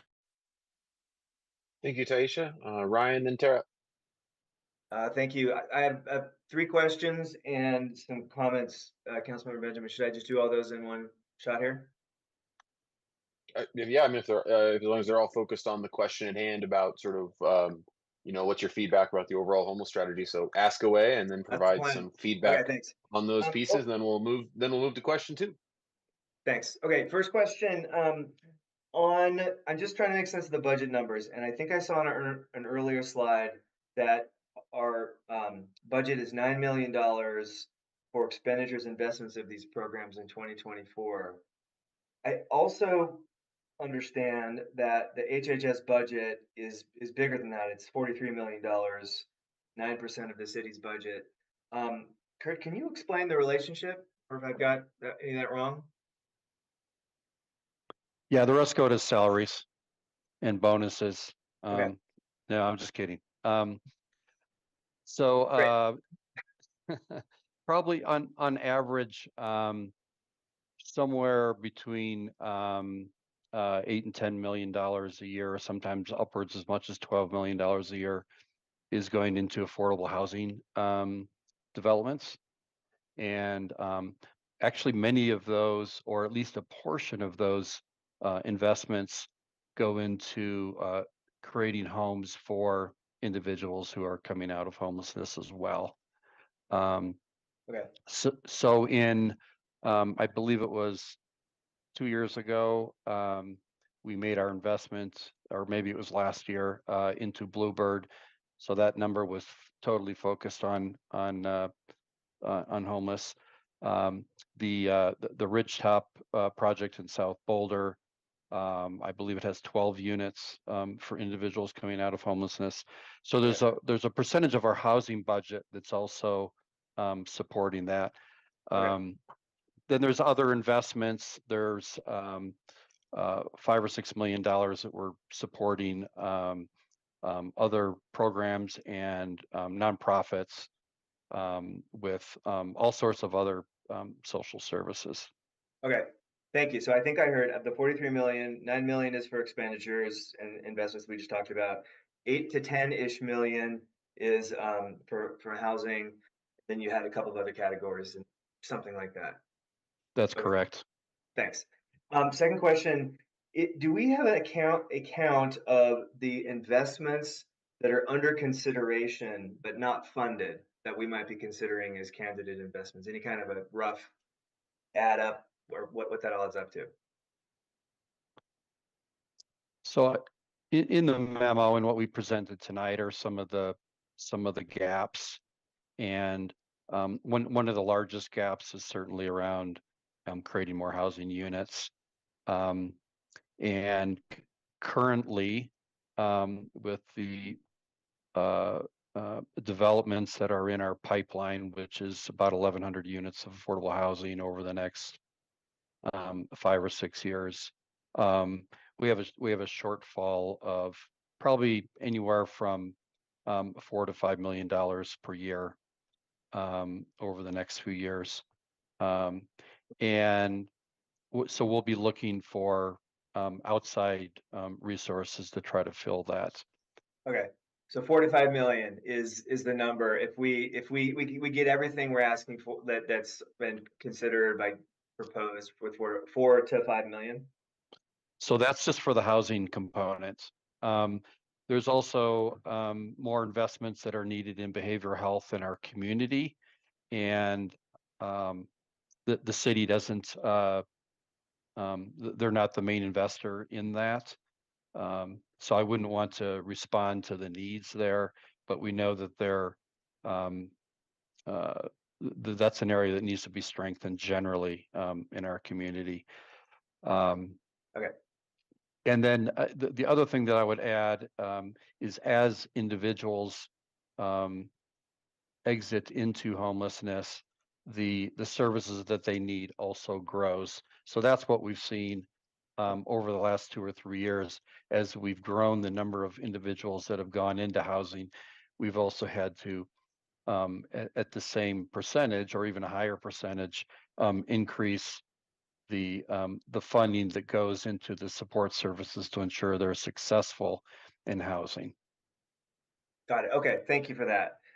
My third and final question, it's changing gears and it's more in the weeds, hopefully in bounds, and feel free to defer if needed. But Councilmember Wallach had a memo that you responded to, and he had a question about SAMPs, and you posted a link to the dashboard for reports of unsanctioned camping over the last couple of years, and it's kind of a noisy line that to me looks like it's going up. It looks like it's going up if I compare year or month on month from the year before, with this kind of exception of this one most recent month in January when we had this cold spell. And what I thought I saw in the memo was your response was that the trend line was going in the right direction. It seemed like, but I wasn't sure about that. But this might be too in the weeds for the conversation now, but it did seem maybe it was important to making the case. So I don't know. Does that ring any bells? Are you willing to respond to that? So that is a third section of the memo, but I'm going to ask Joe Tadiucci to reply to that, and he helped us respond to Mark Wallach's question as well. Can I just offer, this is getting a little technical on a particular program, so if we can try to lift a little bit back up into some higher level, I'd appreciate that. But yeah, Joe, go ahead and answer that question, but we just want to sort of stay a little higher level on that. Yeah, I can be brief, and good evening, Council. I'm Joe Tadiucci. I'm the Director of the Utilities Department. Our department has the cleanup team portion of SAMPS, and we've been working with the data team for a few years to capture the reports. I think part of the trends that you're seeing have to do with just changes in the way we're capturing and quantifying things, like, for example, considering a single tent being a report versus a cluster of them together.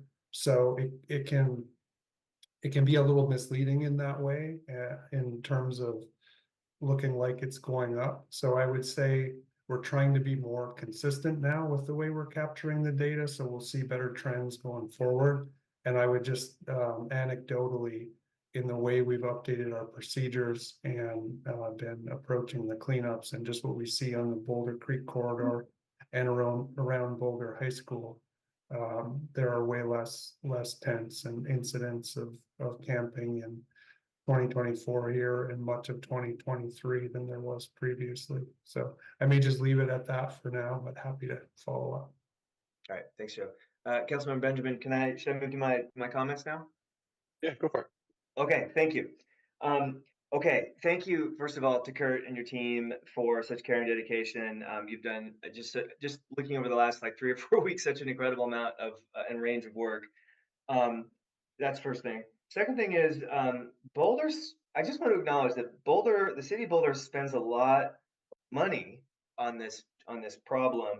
And I learned in my my briefing for the Financial Strategies Committee that I'm on, that we spend 9% of our budget, and this is relatively high for a city. It's unusually high. This is not a statement of our impact, but just an acknowledgement that we're spending a lot of money on this. And in that respect, I would like to agree with Councilmember Adams on the idea of thinking about our work as managing an investment portfolio or making portfolio decisions, doing that in a way that's data driven. I think that's exactly right, and I think that as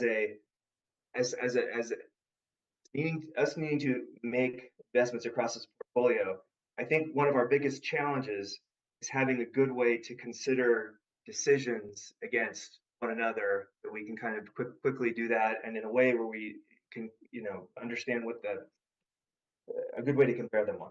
So I have a few points of feedback that I'd ask the team to consider. These aren't really immediate, but more just as we consider engaging with the consultant, working towards a next stage of making investment allocations. These would be some things I would certainly benefit from seeing, and I think others would, and the public would too. Okay, so I think I've got 6 or 7 things. I'll try to be. First is success criteria up front for the programs. And Councilmember Wallach talked about in the high utilizer conversation, but this would be a good thing to look and see if we're successful.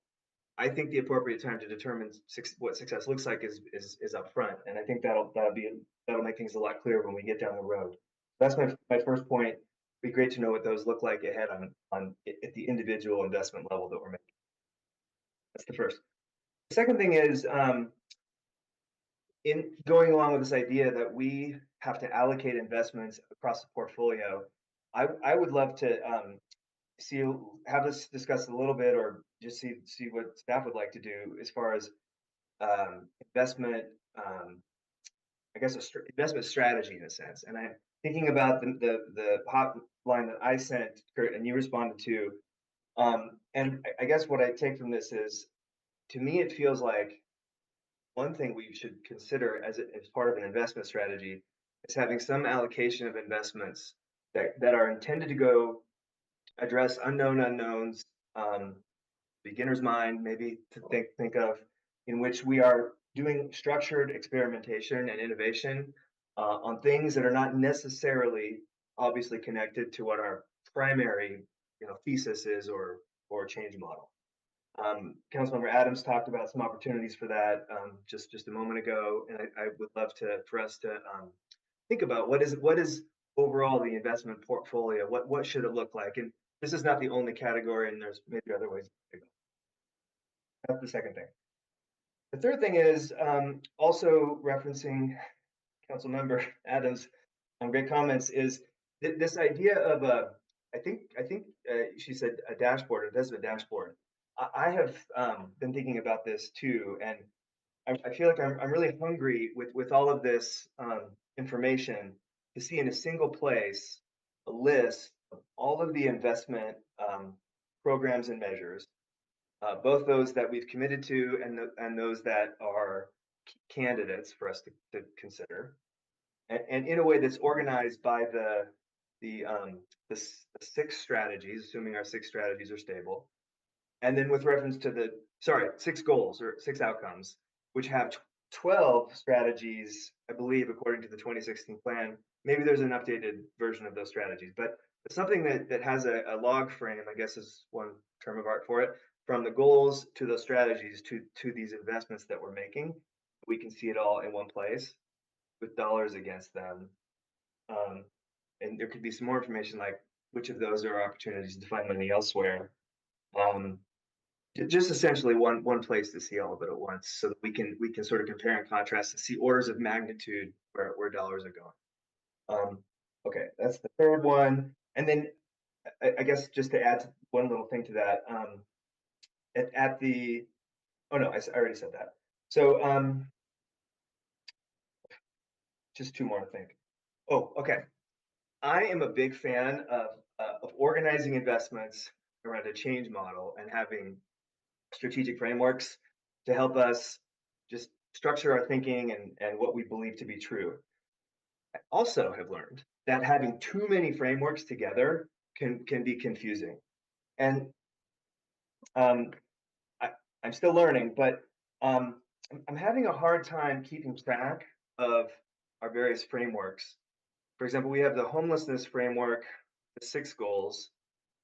SAMPS, we learned about, it relates to homelessness, but it's not exactly a home underneath homelessness, and it has its own kind of different goals. There's probably a couple of other examples. So I'm just thinking, you know, ideally we would have a more integrated framework, and I think it would help us to, I guess, just be able to decide things in a clear way. Okay, actually, 2 more quick things. Oh, so the memo, I was really just blown away by how much detail and information and how much you're doing on this. And I think one topic, just as we go forward in the future, this isn't criticism of our initial memo from today, but just as we go forward and we think about this issue, I would appreciate even more of a forward look to what are the drivers that we expect to be causing problems for us at a regional and a national basis. I certainly think some of that is migration, and some of that is climate migration and other issues. And I think, you know, we're needing to make investments on a big problem that is not necessarily diminishing at these larger scales. And so having some kind of forward-looking view that gives advice on how to think about that would be helpful. And my final thing, and on the subject of kind of just structuring how the information that comes to council more in the future. Let's see here. Oh, okay. So the final one is that this is a very difficult issue. It's complex, meaning there's multiple goals with multiple kinds of problems. Things are interacting. The issue is emerging, and our understanding of it isn't clear. And then there's a lot changing on the ground. So this is like a super hard issue to work on. And I am reflecting on the one hand, it's an incredible amount of information to have to manage, but on the other hand, we have to tighten the cycle of our learning and our sort of strategic assessment. I mean, there's management frameworks like the PDCA, Plan, Do, Check, Act cycle. That's one way to think about it. But we've got to shorten it beyond less than 6 years or more than that, from 2016 to today. This is going to require some innovative thinking, but we need to get somewhere on a path, I think, where we have structured learning that's happening, feedback is coming to your team, but also to council at the strategic level, and we're able to iterate and all kind of come together on the things that we believe to be true. So not an easy challenge or not an easy task, but I just think this issue is so complex and fast moving that I would love to, I don't know, for us to innovate on that. So that's all I have. Thank you for listening to my long-winded strategy framework, but I do think that this is the level of information that we're going to need to be able to make the best decisions and probably have the best outcomes. Thank you again. Thanks, Ryan. I see Nuria's hand up. Yep, thanks so much. And I just wanted to comment. I really appreciate the feedback that you're giving us, and particularly the emphasis on how do we make sure that all of our strategies, all the work that we're doing actually feel like they are woven together, that there is intentional thought so that things are connected and that we're not so siloed in what we do, because there's so many departments that are doing work that impact community in so many different ways. And And that impacts the investments or how we spend our resources, right? And so I just, as I hear that, and even the shortening, frankly, of the time frame, we have lived with a lot of what will soon, hopefully, never be called more master plans that go out into a 10 and 15-year time frame. We are shortening that, and what I hope you will see in the middle of March when we come forward with a March retreat is our first. It will be iterative, but we as staff have created out of that very necessity kind of a strategic plan. We hope we get feedback. We hope you'll see how our work plan is driving into that strategic plan, because that then also is buttressed and supported with the budgeting for resilience and sort of the outcome based look that we are putting to budget. So we are actually hoping and working on that, and have been, to bring that all together. Those department strategic plans will now be in a 3 to 5 year time frame, precisely because the world is moving fast and innovation is happening fast. And if we're not keeping up with that, then we are not doing the right things about innovation. And so I just wanted to highlight that I actually, I'm so heartened to hear you say that, and hope that when we come to you in March, that you'll see some of that thinking, and we look forward to that feedback then as well. Thanks, Nuria. Tara, you're up.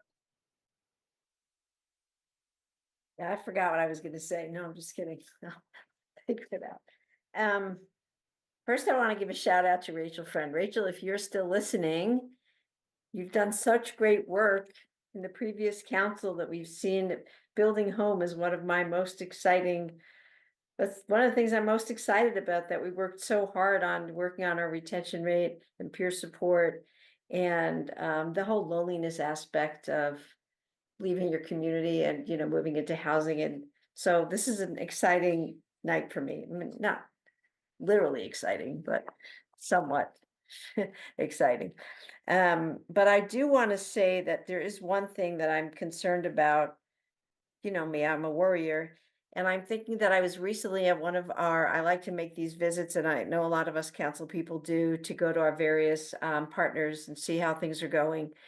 And in one of these places, the person told me that, the director told me that there was recently somebody who had a mental health breakdown, and they couldn't get in to see mental health partners. They couldn't get mental health partners to come for 3 months. Well, that doesn't work for mental health breakdowns. So I guess my question is segueing on to mental health partners and how they're doing. And whatever happened to that building in Louisville, that's a no-go. And where are we from there? And have they caught up with their backlog in mental health partners? Just what's a little bit of an update on them, as they're one of our major providers? That's my question. So I'll answer what I can of that. They are, I think I last spoke with them, I don't know, maybe 3 weeks ago, about their property in Louisville. They are still moving forward with that. I know they're working through some land use questions on that, but I understand that that's still moving forward.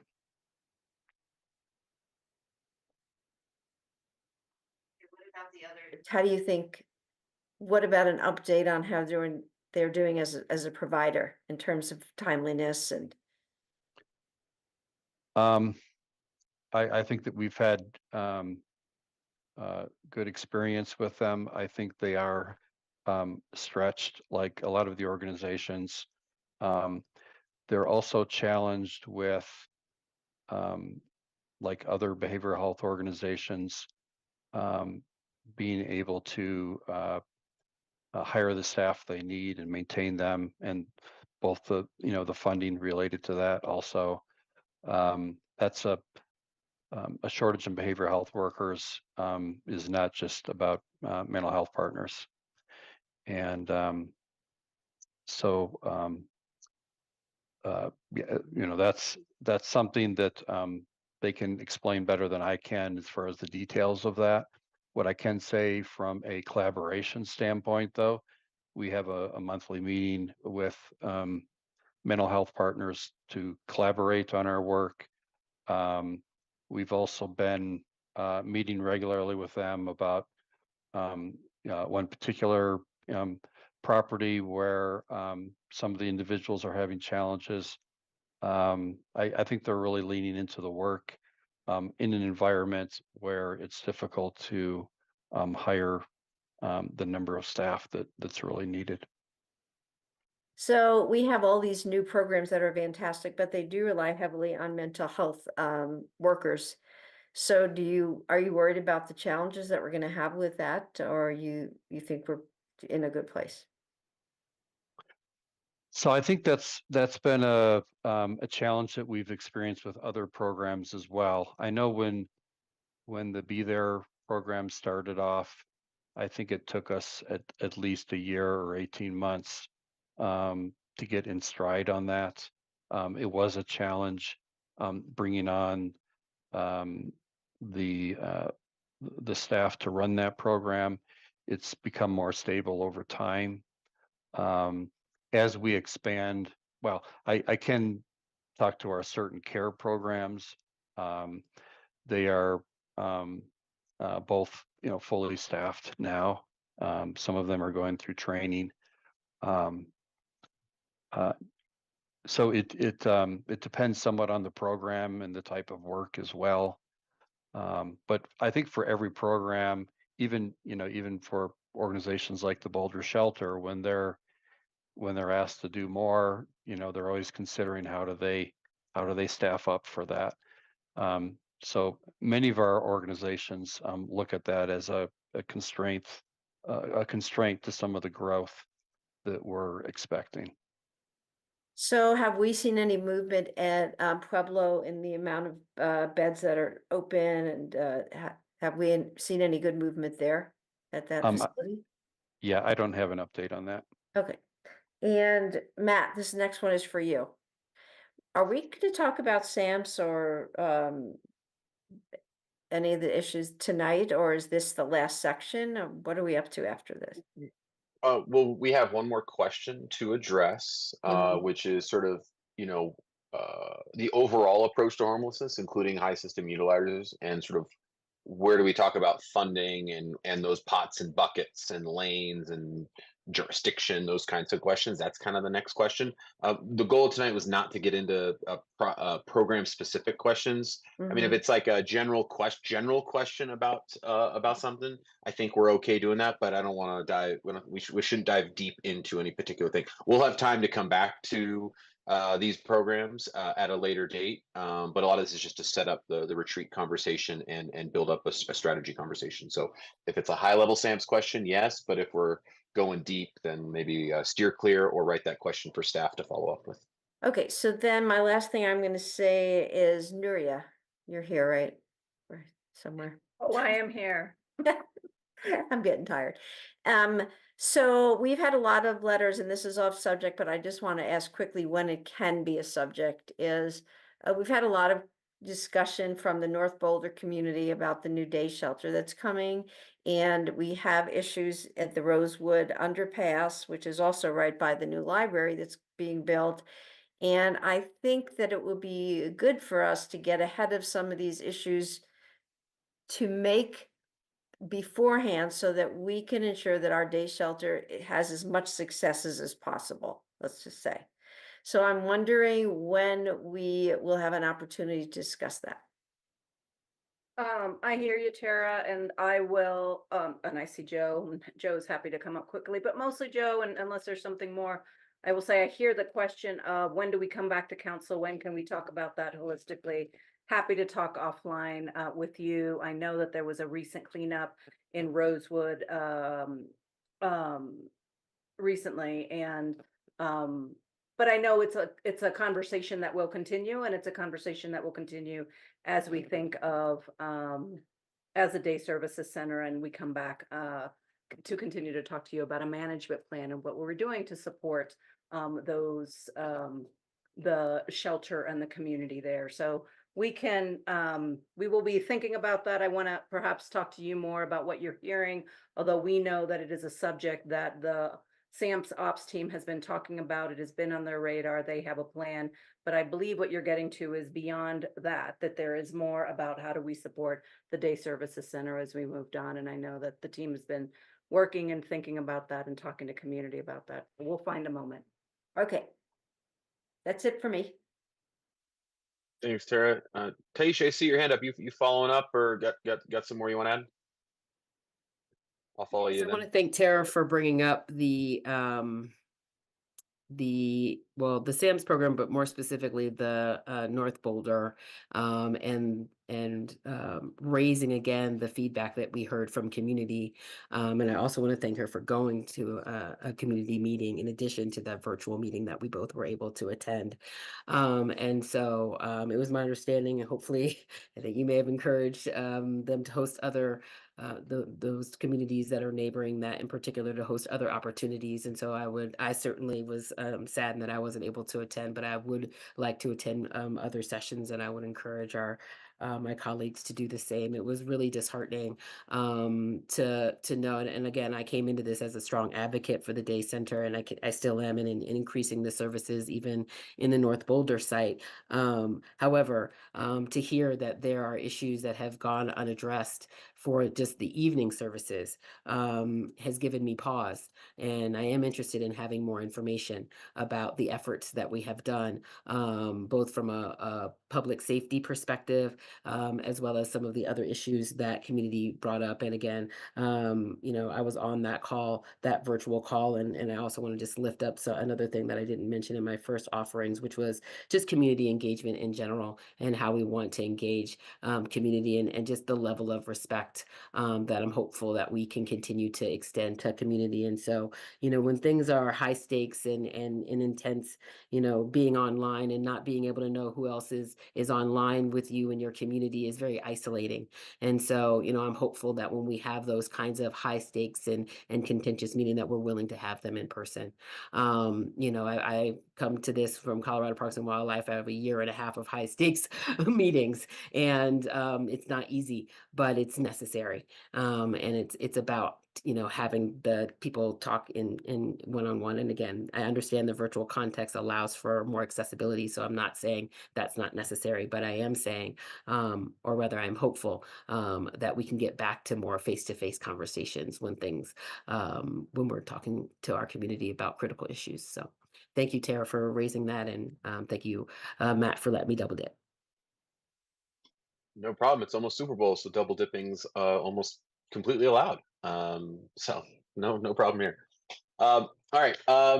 So I appreciate a lot of the feedback I've heard from council colleagues, and a lot of questions were asked. I was going to ask, but I want to follow up on a couple things before we maybe sum up this question for staff, so we're all on the same page and move to question number 2. I want to the county consultant piece kind of pulls a thread that kind of untangles a number of things for me. And it's kind of a chicken and the egg issue that I think we need to reconcile, which is, we have a county consultant looking at a holistic strategy, which yes, I wholeheartedly endorse that we have a regional strategy. But my problem with that is we don't have a seat at the table from which to talk about and place that strategy into place, because we don't have a seat at the table with regards to HSBC. So I'm a little worried that a strategy like that gets created kind of in a vacuum without our direct input. And then the reverse is, well, if we make our own strategy, then we're kind of making it in a silo without the context of those regional inputs. So I think we've got to come at this maybe a little bit differently, where we sort of appreciate that the county is going to do that, but until we have greater influence and a more equal stake in how we move regionally with regards to the county, working equally with county and partners, not in a subsidiary fashion, I think we have to continue to update our strategy, because that's the thing we have control over. We don't seem to have much influence or control on a county one, and so until we do, I think we're left with our own piece. And so, when we come to our own strategy, I think we need to give it an update, because there's a number of things in there that were good in 2017 and leading up, but COVID has kind of changed so much of that. For instance, like in figure 8, it says, we spend $5 million on our homelessness strategy. Well, now, just 5 years later, we're nearly, 9. Another one, it talks about prevention. Well, it doesn't show any data at all on prevention. And we just learned from the regional housing meeting that in 2018, the rent assistance need across the county was $900,000, and in 2023 that increased to 14 million, a 15-fold increase. Like, that's the kind of stuff that I think really has to be a part of an update to give council, give staff, but also give community confidence that we are adapting to the current conditions in a meaningful way, and that also sets up the programs that we want to put in place. A great example also is like with substance abuse and mental health on page 26. It's two sentences, and yet it's like the defining issue within our homelessness strategy right now. So I think there's a number of things that need that update, and it's not to say that that strategy wasn't good and didn't have great robust input to get it where we are. I think it's just to say that it needs an update, and we want to work to achieve that and work with you, Kurt, and Megan and Vicky and all our partners to give it that update. But I think we do need to focus on that until we have some confidence that the county-wide work is done so with our input being valued equally among partners. And until we get there, I think we need to work sort of on our own side. Another piece I wanted to touch on is really Lauren hit, I think, again, not to dip the same metaphor twice, but the elephant in the room here, which is everything I see with regards to how we have HSBC, and the kind of the idea that we are HSBC. I appreciate the staff being exceptionally well integrated at a staff level. I think that's fantastic, but we're not at the table of that policy, and so that concerns me with regards to resource allocation. And I think we need to figure out how do we get into that seat, so that it's working. I mean, for instance, it was sort of mentioned, and I thought that was kind of interesting. HSBC directs programming, but if it's directing programming without policy input, it's effectively reverse engineering policy by funding programs without policy input. Then we're married to those programs and the policies created in the inverse. So there's a lot of challenges there, and I think we need to be clear in terms of what we want, and how we want to seat at that table. And I think that's going to really address so many of our concerns and why we're in this disconnect and feeling also a little helpless, because we don't feel like we're at the wheel, but the car is moving. So I think those are some big ticket items, that's part of our homeless strategy that fundamentally needs to be addressed before we get into the details of anything else. I just don't think if we don't address those, then I think we're throwing stuff into the wind and not knowing where it's going to land. So I'd really hope that we can get to that place. We're going to certainly get to the next. Oh, I see. Taisha, is that still your hand up from? Is it a new hand or an old hand? Not to say your hands are old. I was just referring to the meeting itself. Tara, I see your hand up. Did you want to colloquy before I sum up That's this great. question? I just want to say to our mental health partners that I hope I didn't sound like I was complaining about you guys. I appreciate you. I also am aware that you're having a lot of, issues with staffing, and so many other people, other organizations are as well. So I just wanted to say that, just to make sure that you knew I appreciated you. Awesome. Thanks, Sarah. And I just looked at my list. Sadly, I had one more thing I want to touch on. I want to pull back a recollection, I think, from last year. I thought that we voted and gave pretty clear direction on having our own independent study for Boulder's gaps.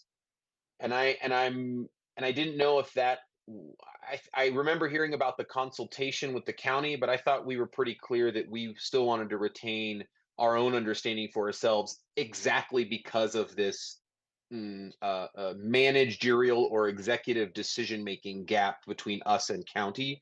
So I just wanted to just refresh our memory as to how we got there and what happened with that study. That need to be answered now. But I just want to flag that because I do recall that we voted on an independent study for ourselves. And if not, if that was roped into the county, that means that we should have a seat at that table as well. So anyway, just wanted to follow up with that. So Tara, yeah. Can I respond to that matter? Yeah, okay. Go ahead. Yeah. That actually is correct.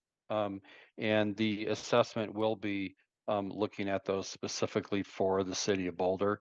The city of Boulder is actually it's actually paid for a part of that study as well, and it gives us the ability to provide that direction. Appreciate that. I think we'd love an idea of what that is so that we can be aligned on what the expectations are of that study. So I think that'd be a good update for all of us to have. All right, let me see if I can sum up this question. We can move to question 2. So what I heard pretty clearly was sort of, with regards to, general feedback of our overall homeless strategy. I heard, focusing on family homelessness was key.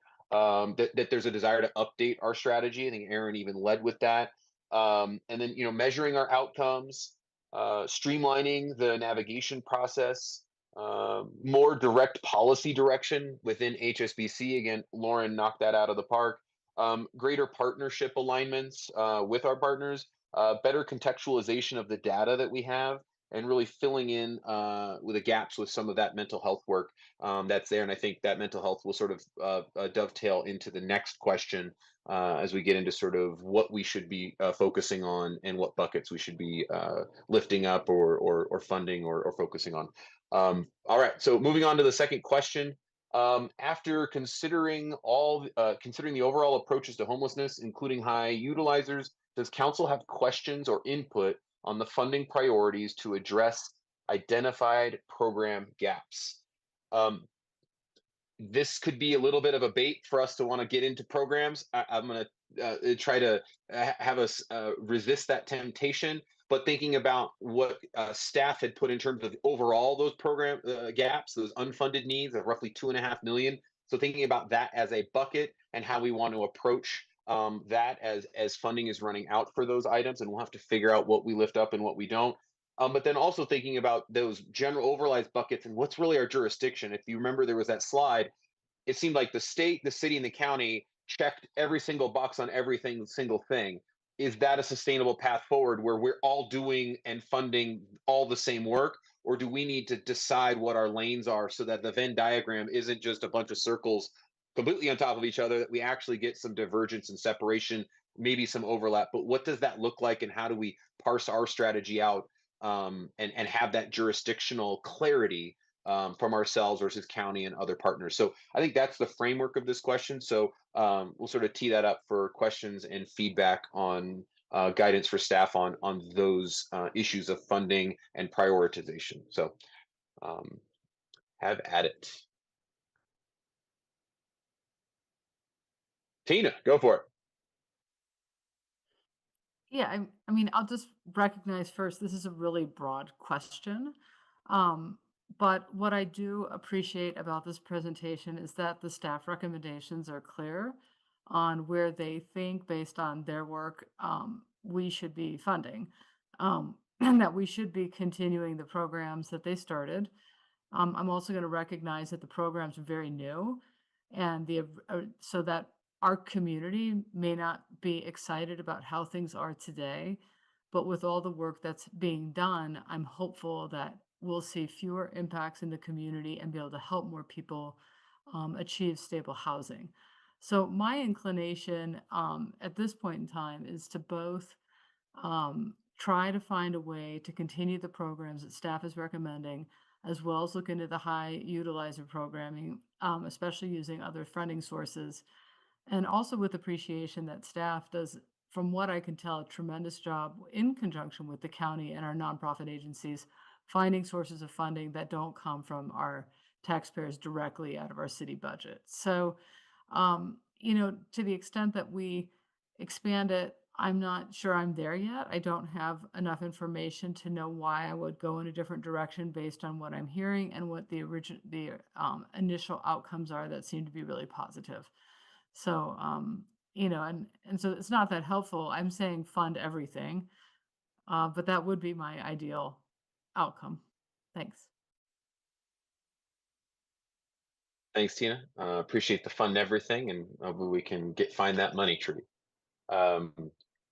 Lauren, and then any other takers? But yeah, Lauren, go for it.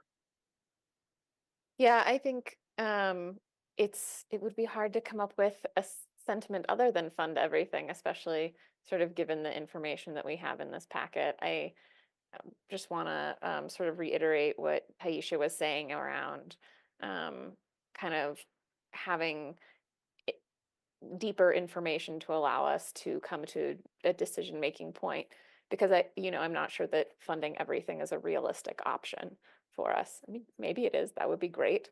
But my guess is that at some point we're going to have to make some more difficult decisions, and with the information that I have now, I don't feel comfortable doing that. Thank you.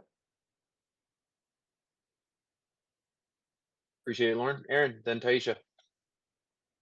Yeah, I think you all did an excellent job of laying out, of course, the many programs that we've got underway, and then about next priorities. And so, just one thing I'll just put a +1 on is just the deep need for better mental health and substance abuse treatment, particularly beds, residential beds.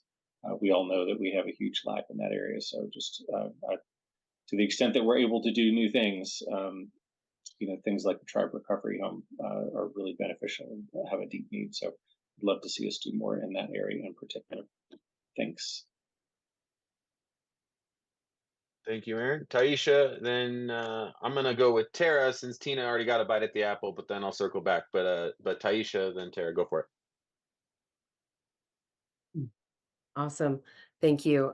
Yes, to this question, I would just say that I don't have the data to be able to make a decision about priorities. I would really need to see how much we are spending on each program and then cross that walk with the effectiveness, both from a process and an outcomes perspective. And so again, I think that we have the data points. It's just kind of compiling in a way that we can use it.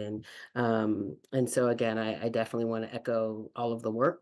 But I only really want to fund things that are effective and are showing promise, right? Because to Tina's earlier point, some things are new, and so you need to give them some stretch time.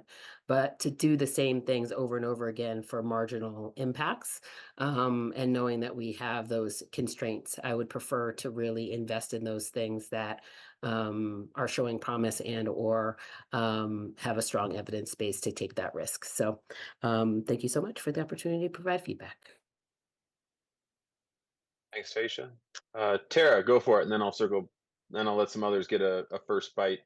Tina, I'll save you for a second bite at the apple. But go Tara, then Nicole. This is putting me in the mood to eat an apple. You've used that metaphor like 3 times at least tonight. Anyway, good for you. I support your metaphors. I would say that we had a win-win when we found out that the pilot program that we spent $80,000 on, remember that one, that we read about in the packet, that we found out it wasn't working. We now have $80,000 extra dollars that we can use for our program. So I thought I'd mention that as a win.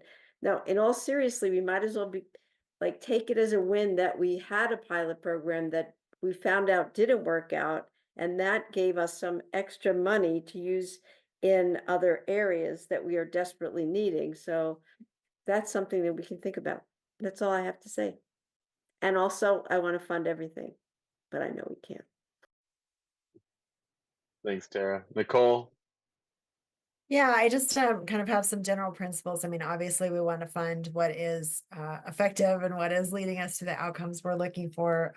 But also, what I've heard in so many of these programs that have emerged in the last year or two, and really the last 6 or 7 years, is the collaboration, the coming together across different levels, different the city collaborating with the county, taking advantage of state and federal resources. I think the programs that we can continue that are strengthening these collaborations and really taking advantage of the broader pool of resources that are out there, leveraging shared funding and resources, that to me feels like the right sort of general approach to be headed for. And one of the things that comes to mind, I'm still stuck on how, for $3 million, we were able to get 40 people into permanent supportive housing. And I'm just thinking about the county tax that passed last fall, how some of that was targeted toward permanent supportive housing. And so I'm really looking forward to some more of those collaborations to take advantage of the resources, the shared resources that exist. So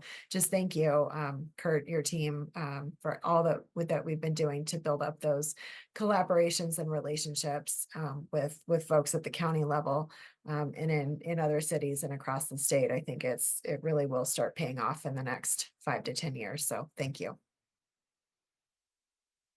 Thanks, Nicole. Ryan, I'll let you get a first dip there. I know Tina's patiently waiting. We'll get to Tina. Thanks. Excuse me. I'm having a hard time parsing the subject of question 1, which is about strategy and gaps, versus question 2 on financing. To me, they seem kind of the same thing. That we're needing to answer for the same thing. What commitments are we going to make? My expansive comments on the first question could therefore cover this one too. But I'm kind of reflecting. I've heard a couple of people say, I don't know what to do, fund it all. Or, I just like with that, we don't have a way to go forward. And I find this a little troubling that we don't have decision criteria to even use to move this forward. And I think it makes sense to me that my colleagues don't know what to do because we don't have a system of decision making established. I offered one principle before, which would be that we have an overall portfolio of investments. Those investments are designed to do different things towards goals like maximizing the overall good we can do over multiple time scales, and therefore part of that probably includes some kind of innovation, structured innovation or experimentation, things that we don't know how they meet our current stated thesis, but we want to invest in them. That's just one example, and we could have some other categories. But I feel like in order to move this forward in a more, I guess, just sort of coherent direction, we need something like investment, or at least a discussion about what are the investment criteria that staff thinks we should be looking at to make these decisions. So I apologize if the answer is a little bit not really answering the direct question, but thank you so much. Thanks, Ryan. Tina, go for it, and then I'll close it up. Well, I should just be really careful saying funding everything and clarify that I'm just talking about continuing the programs that are, I think, $2.4 million, not everything that ever comes along. And then doing our best to find funding for the high utilizer program. I think those were pretty compelling reasons, and I believe staff lifted them up for a reason, based on their work that they're showing promise.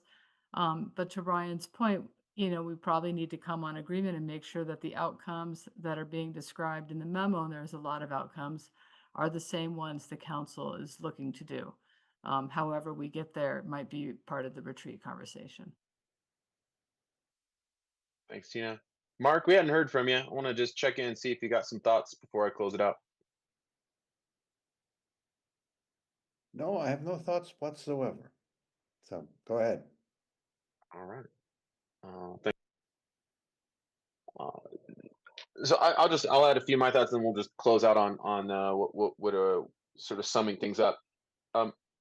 It's interesting to sort of hear my colleagues not feel like there's clarity on where to pick our lanes.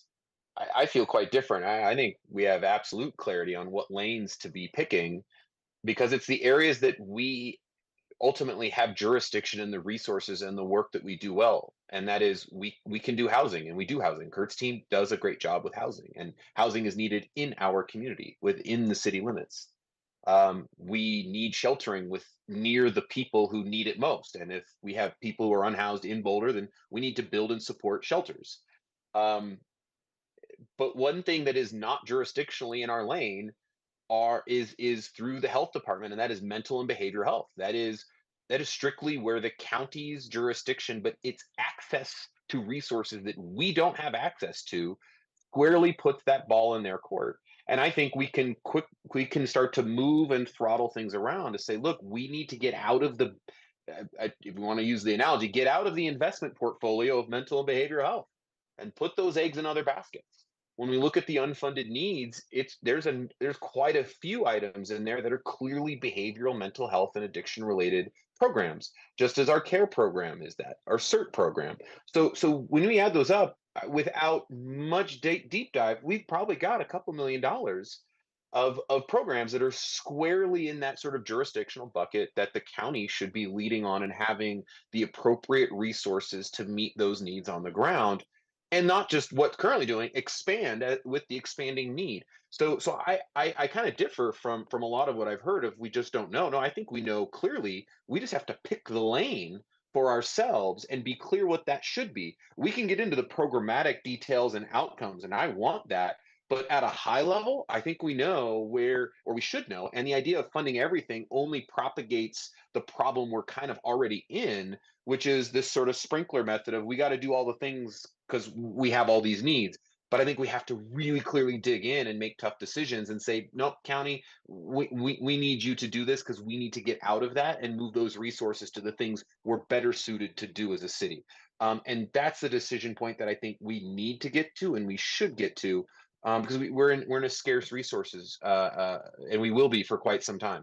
And this fund everything thing is it won't work, and we're going to then come to a point where we can't fund much of it at all. And so I think that's going to be the biggest thing for us. So we need to pick that lane, and we need to kind of pick it quickly so that we know what we need to do and what we need to advocate for as the dynamics continue to change.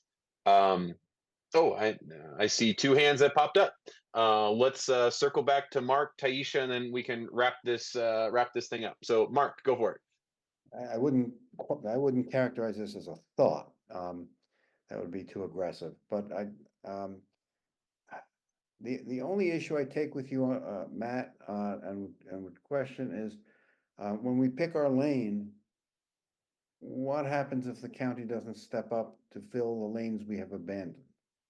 To some extent, we're spreading ourselves thin over a number of programs because the county is perhaps not being as aggressive as they ought to be in some of these areas. But if we decide that we're going to abandon the field, unless we have a commitment from the county to step in, we won't be helping anybody in those areas.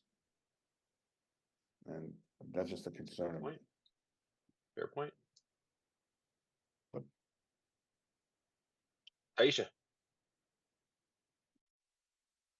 Thank you so much. I think it's really important that we honor all of the feedback that was provided. So when we say, things like, well, we have the information that we need.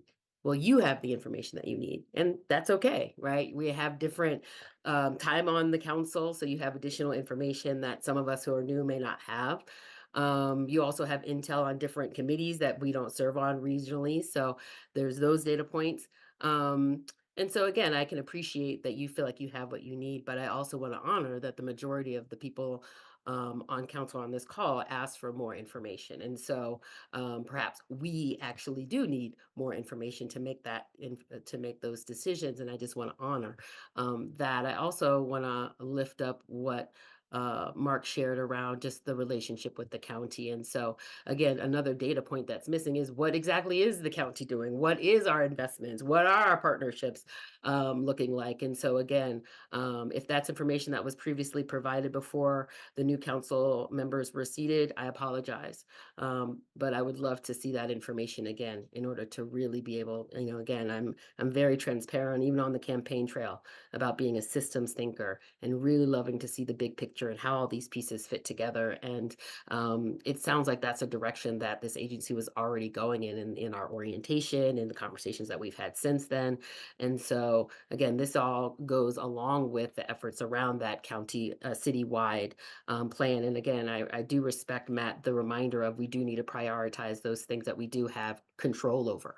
And I definitely want to continue those focus, but I also recognize that the problems and dynamic challenges and unprecedented challenges that we're facing require significant and deeper levels of intergovernmental cooperation that we've never even seen between the city and the county. And I'm excited to do that work with all of you. Thank you. Thanks, Taisha. Nicole. Yeah, I just wanted to follow up a little bit on that as well. It seems to me like all the programs that we've heard about tonight, staff is really showing us how we can do these collaborations to create new programs by leveraging the strengths that we have at the city level, at the county level, with some of the service providers.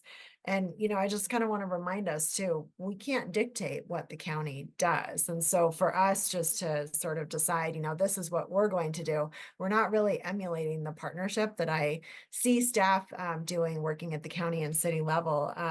And I really appreciate, Nuria, what you said at the start of the meeting, that we are moving toward having a meeting with the county to really have some of these conversations. And I think it's so important that we approach it as a partnership of really, as we would do if we were, say, two businesses working together, right? We're each looking at what are our strengths, what can we do? What are your strengths? What can you do? And really thinking about how we can blend together, because we don't have enough resources at the county level or the city level or the state level or the national level to be able to address some of these issues. And the only way we're going to be able to move forward and do the best we can is really by partnering. So I hope as we move forward, we can really honor that, that partnership that I see staff starting to set up and really working regionally. I don't think any of us is sort of slacking off or not doing our part. We just haven't ever really had a conversation about, who's doing what and who's going to own which pieces of this work. Where are we going to collaborate? Where are we going to try to work together as elected officials? I mean, it's clear, staff has been doing some of this work. And so anyway, just want to lift up that idea of collaboration once again. Thank you. Appreciate that. And for record, we have tried to collaborate. We had a meeting that didn't go so well with the county, so it's important for us to continue to hold accountability and continue to move that ball forward. Appreciate those thoughts. Let's try to close out here. For one, great job with Kurt, Megan, Vicky, and the whole team. A lot of great information, and really appreciate you guys helping us navigate some of these difficulties as always, but also trying to find some clarity in an incredibly complex situation that is exceptionally dynamic and has involvement from a ton of different levels. So thank you guys for that. And you're grateful for the work you have and will continue to do, and help us understand what we need to do going forward, and continue to work on that. And we look forward to another deeper conversation on some of these particular project issues. I know a number of us wanted to get into some specifics and held up, but we will have a time to dive deep, be it SAMPS or SOS or you name it. We look forward to opportunity to dive a little deeper in there and gain better understanding of those outcomes and measurables and metrics and all of that good stuff. So without further ado, just want to again be really appreciative of the great feedback from everybody, and also for our partners that came in earlier tonight. I don't think any of them are still sticking around. Oh, I see Chief Redfern's still on, but certainly our folks at Boulder County Health and District Attorney Michael Doherty. So big thanks to all of them. So without any other comments or thoughts or feedback before we close out, I look at Kurt, and looking at Nuria if they have anything they want to add. Kurt, go for it. So first of all, I think we heard some very constructive and productive feedback on how we can present information in the future. As far as the conversation around funding, obviously we don't have a bucket of funding that's unspent.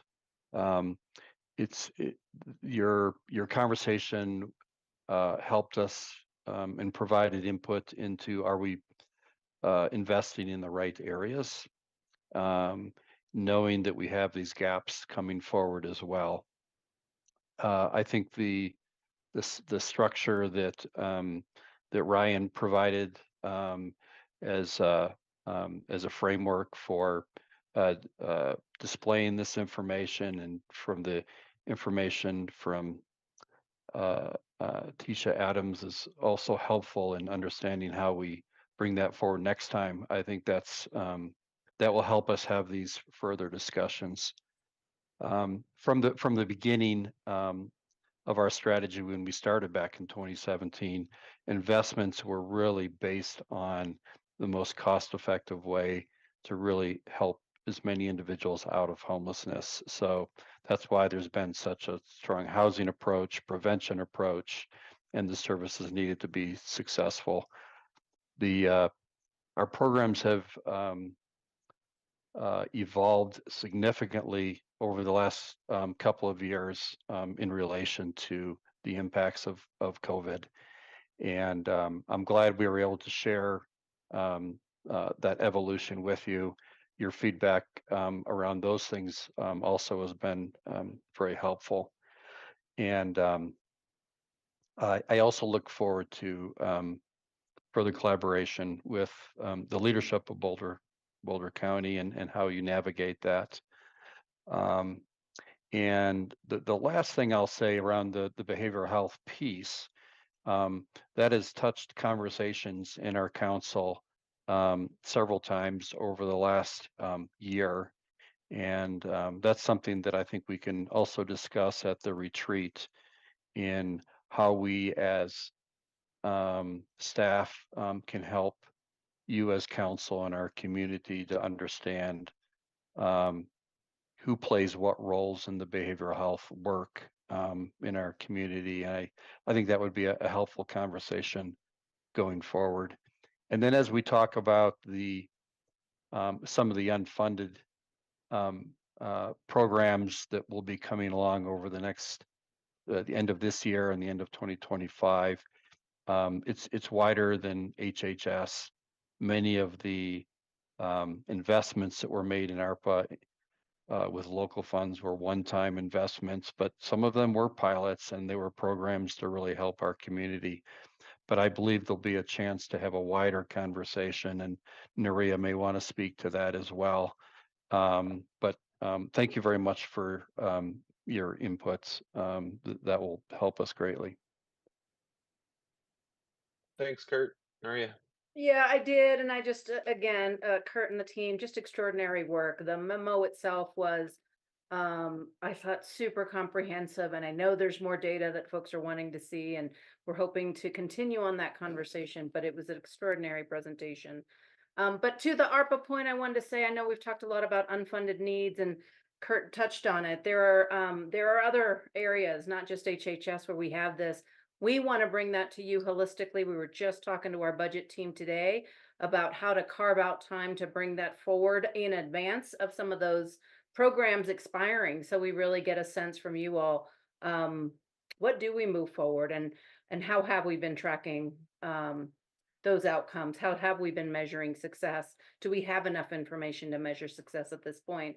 But it is a conversation that we need to have across the portfolio, because there are a lot of programs that were supported by those ARPA funds, and those are going away soon. So just keep that on the horizon, that we will be coming to you with a larger conversation about ARPA and, frankly, other grant funded things. It's not just ARPA. We also get grants from a variety of other needs and sources, and those always start as one time, and we need to make hard decisions about whether those one time, whether it's a pilot or whether it's a grant, those move forward. Thanks, Nuria. And in closing, I just want to recognize Judge Khan for sticking with us till 10 o'clock. Thank you so much, Your Honor. Appreciate that. And we will see you all soon. So again, everyone have a wonderful night. Thank you so much for all the great work and thoughtfulness for this evening. And we will see you soon. Take care.